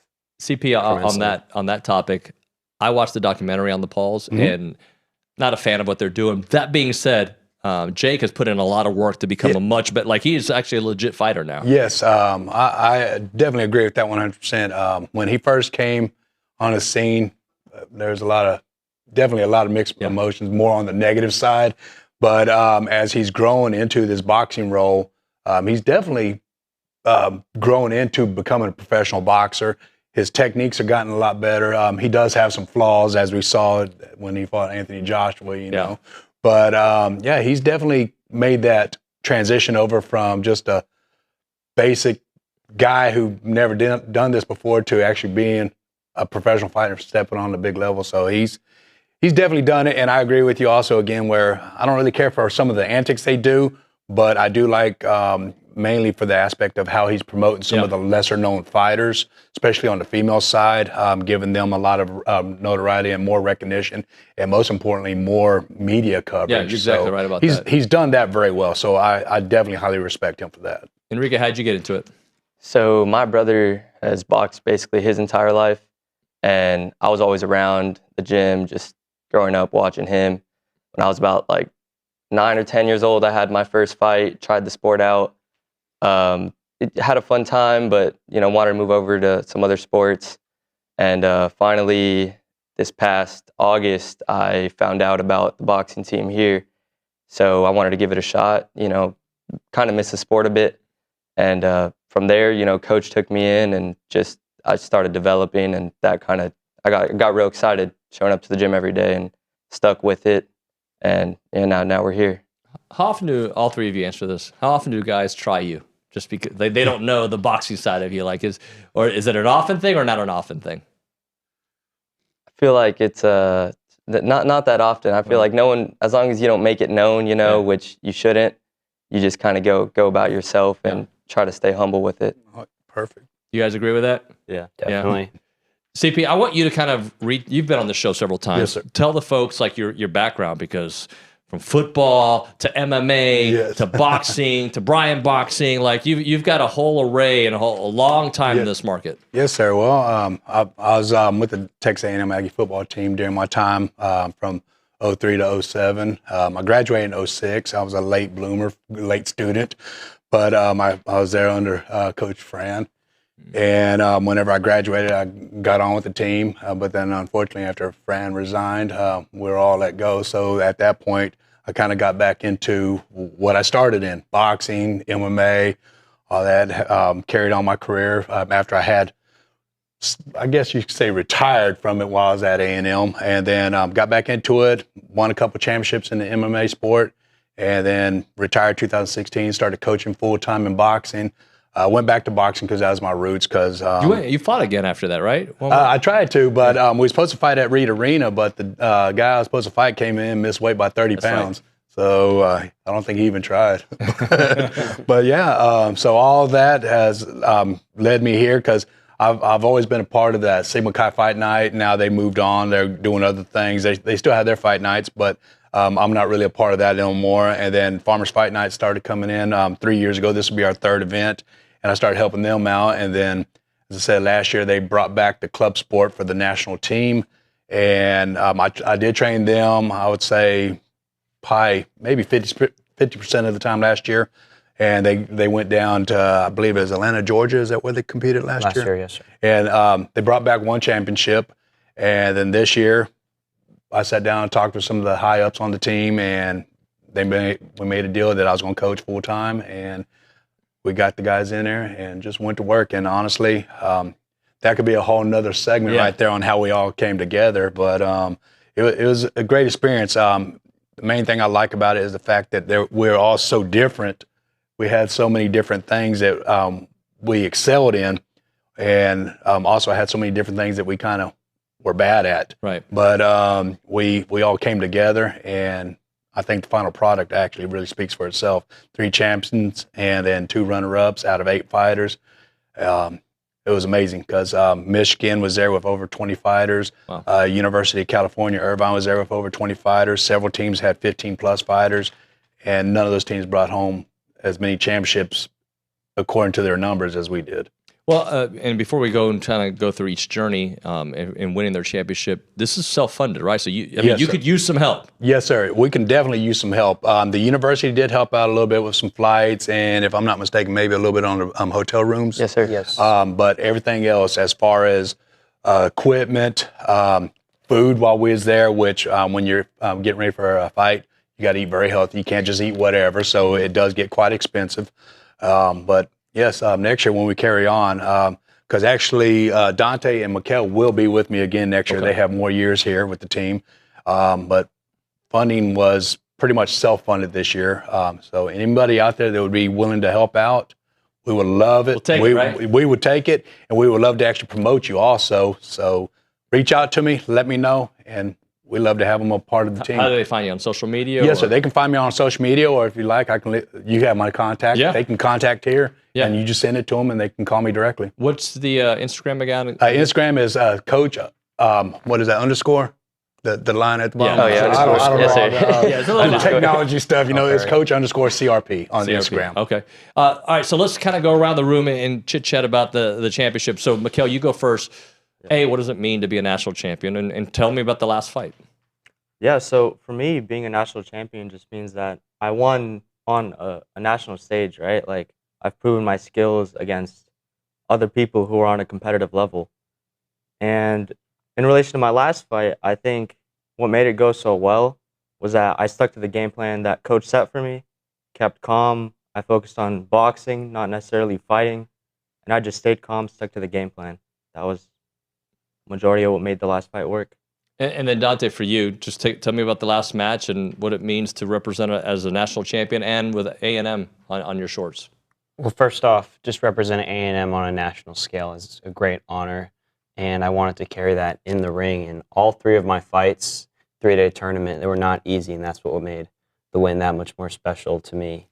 But in terms of the boxing ability, I boxed all 3 opponents differently. I had to adjust accordingly, and I kept my ears open for coach, and I had to make the necessary adjustments. And some of that included more fighting, more boxing, but I was able to get the job done with my skills, and I prepared well. Enrique? Again, representing A&M is it's a huge accomplishment, especially winning at the national level. Most importantly to me, it's just showing that the hard work does pay off, and, I could kind of achieve whatever I really want to put my mind to. But according to my last fight, man, I developed off the first fight to the third. I got a stoppage on the first fight, got the guy out of there early, but it wasn't really how I box. It wasn't my style. Come that final, the third fight, I was calm, I was relaxed, I felt warmed up, and just followed the game plan that coach gave me, and just boxed. Yeah, really just boxed. CP, I'm looking at these guys. Did they get hit? I don't see one mark. I don't see anything. Like I would imagine at least a little bit of a shine or nothing. Did they get hit? No, they got hit a few times, but we teach them how to roll with the punches, how to slip the punches, and most importantly, how to counter those punches.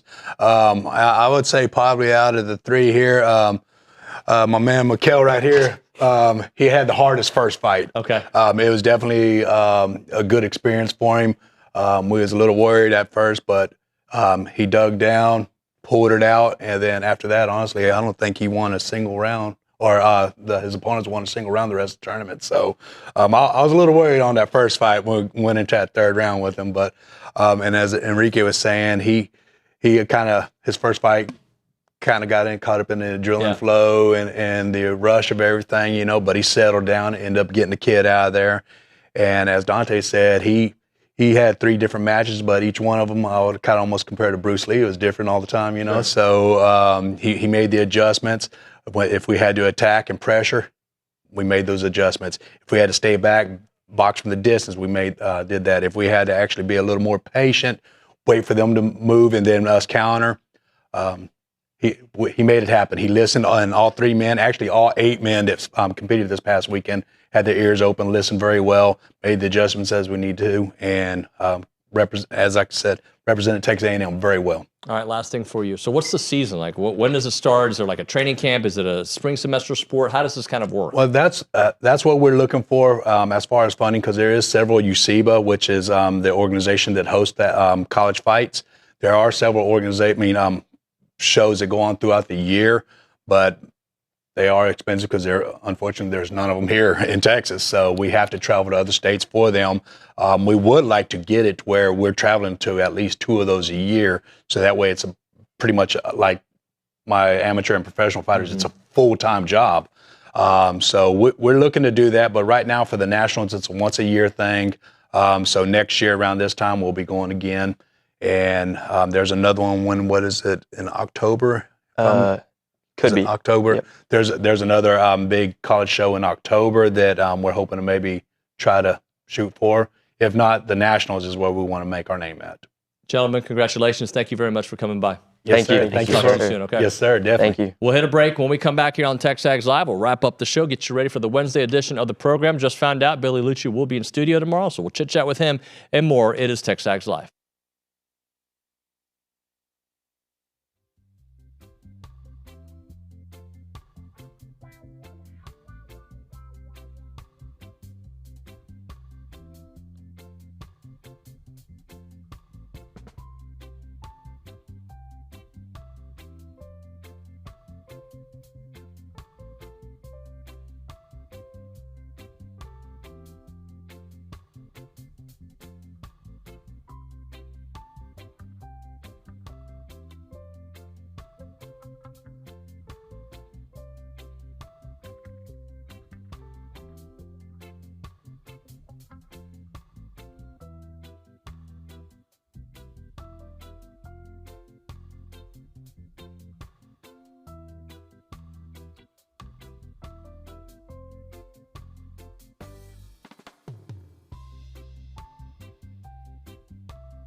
All right, we're back here on TexAgs Live, presented by David Gardner's Jewelers, Rollo Insurance Studio. D. Benedict, on the YouTube page, wondering if they can buy some gear to help out the team, like T-shirts or sweats. Yes, you can. I know that if you follow Brian Boxing on social and of Coach CP's Instagram account, you can find out that information as well. But yes, you can absolutely support that team. 3 more national champions to add to the list. So let's win at everything. OB and I always talk about it, Justin. Doesn't matter if it's Connect 4, if it's like, I know that I don't win it much, but I'm trying to win everything, right? Like that's the bottom line. Let's close out. What do you have? Any YouTube comments? Any text messages to finish out the show with? We weren't rolling with the text, but I have a discussion or a question that Bronny posted on TexAgs yesterday. Okay. No, it's actually a fun one. Obviously discussing baseball, A&M baseball. And he said, I mean, with the team we have, obviously, he thought it would be a fun debate to see if you could add one former player to this current A&M baseball roster, who would you like to see on this team? Nick, help me out here. I'm going to go 2024 Ryan Prager. 2024. Oh, yeah. What do you think about that one, Nick? Yeah, I mean, I'm thinking recent. We were talking about all time. I'm sure there's 1,000 guys I could bet. I'm just thinking about since I've covered TexAgs, 2024 Ryan Prager. I'm thinking to make this team better, right? Because they can score plenty of runs. I would go. You'd think some of the better bullpen are maybe Chris Cortez, Evan Oschenbeck, maybe a starter, Asa Lacy. Can keep going further back with some of the great pitchers that have been through here. But I would go with an arm for sure, one of the greats. Yeah, I would take a starting pitcher, and I'm just thinking since I've covered this team since 21, right?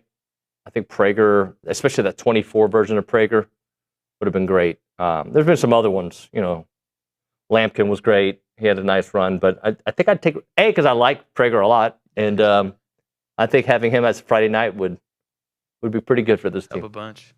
All right, that's going to do it for TexAgs Live here on a Tuesday. Tomorrow on the show, I think we've told you, Billy Lucci says he's going to be here, so we'll chit-chat with Billy. We'll have Johnny Harris. We'll have Trisha Ford. We'll have Pat Henry. We'll have Olin Buchanan. We'll have something else. I don't know what else, but we'll have more. Thanks so much for watching and listening. We'll see you then.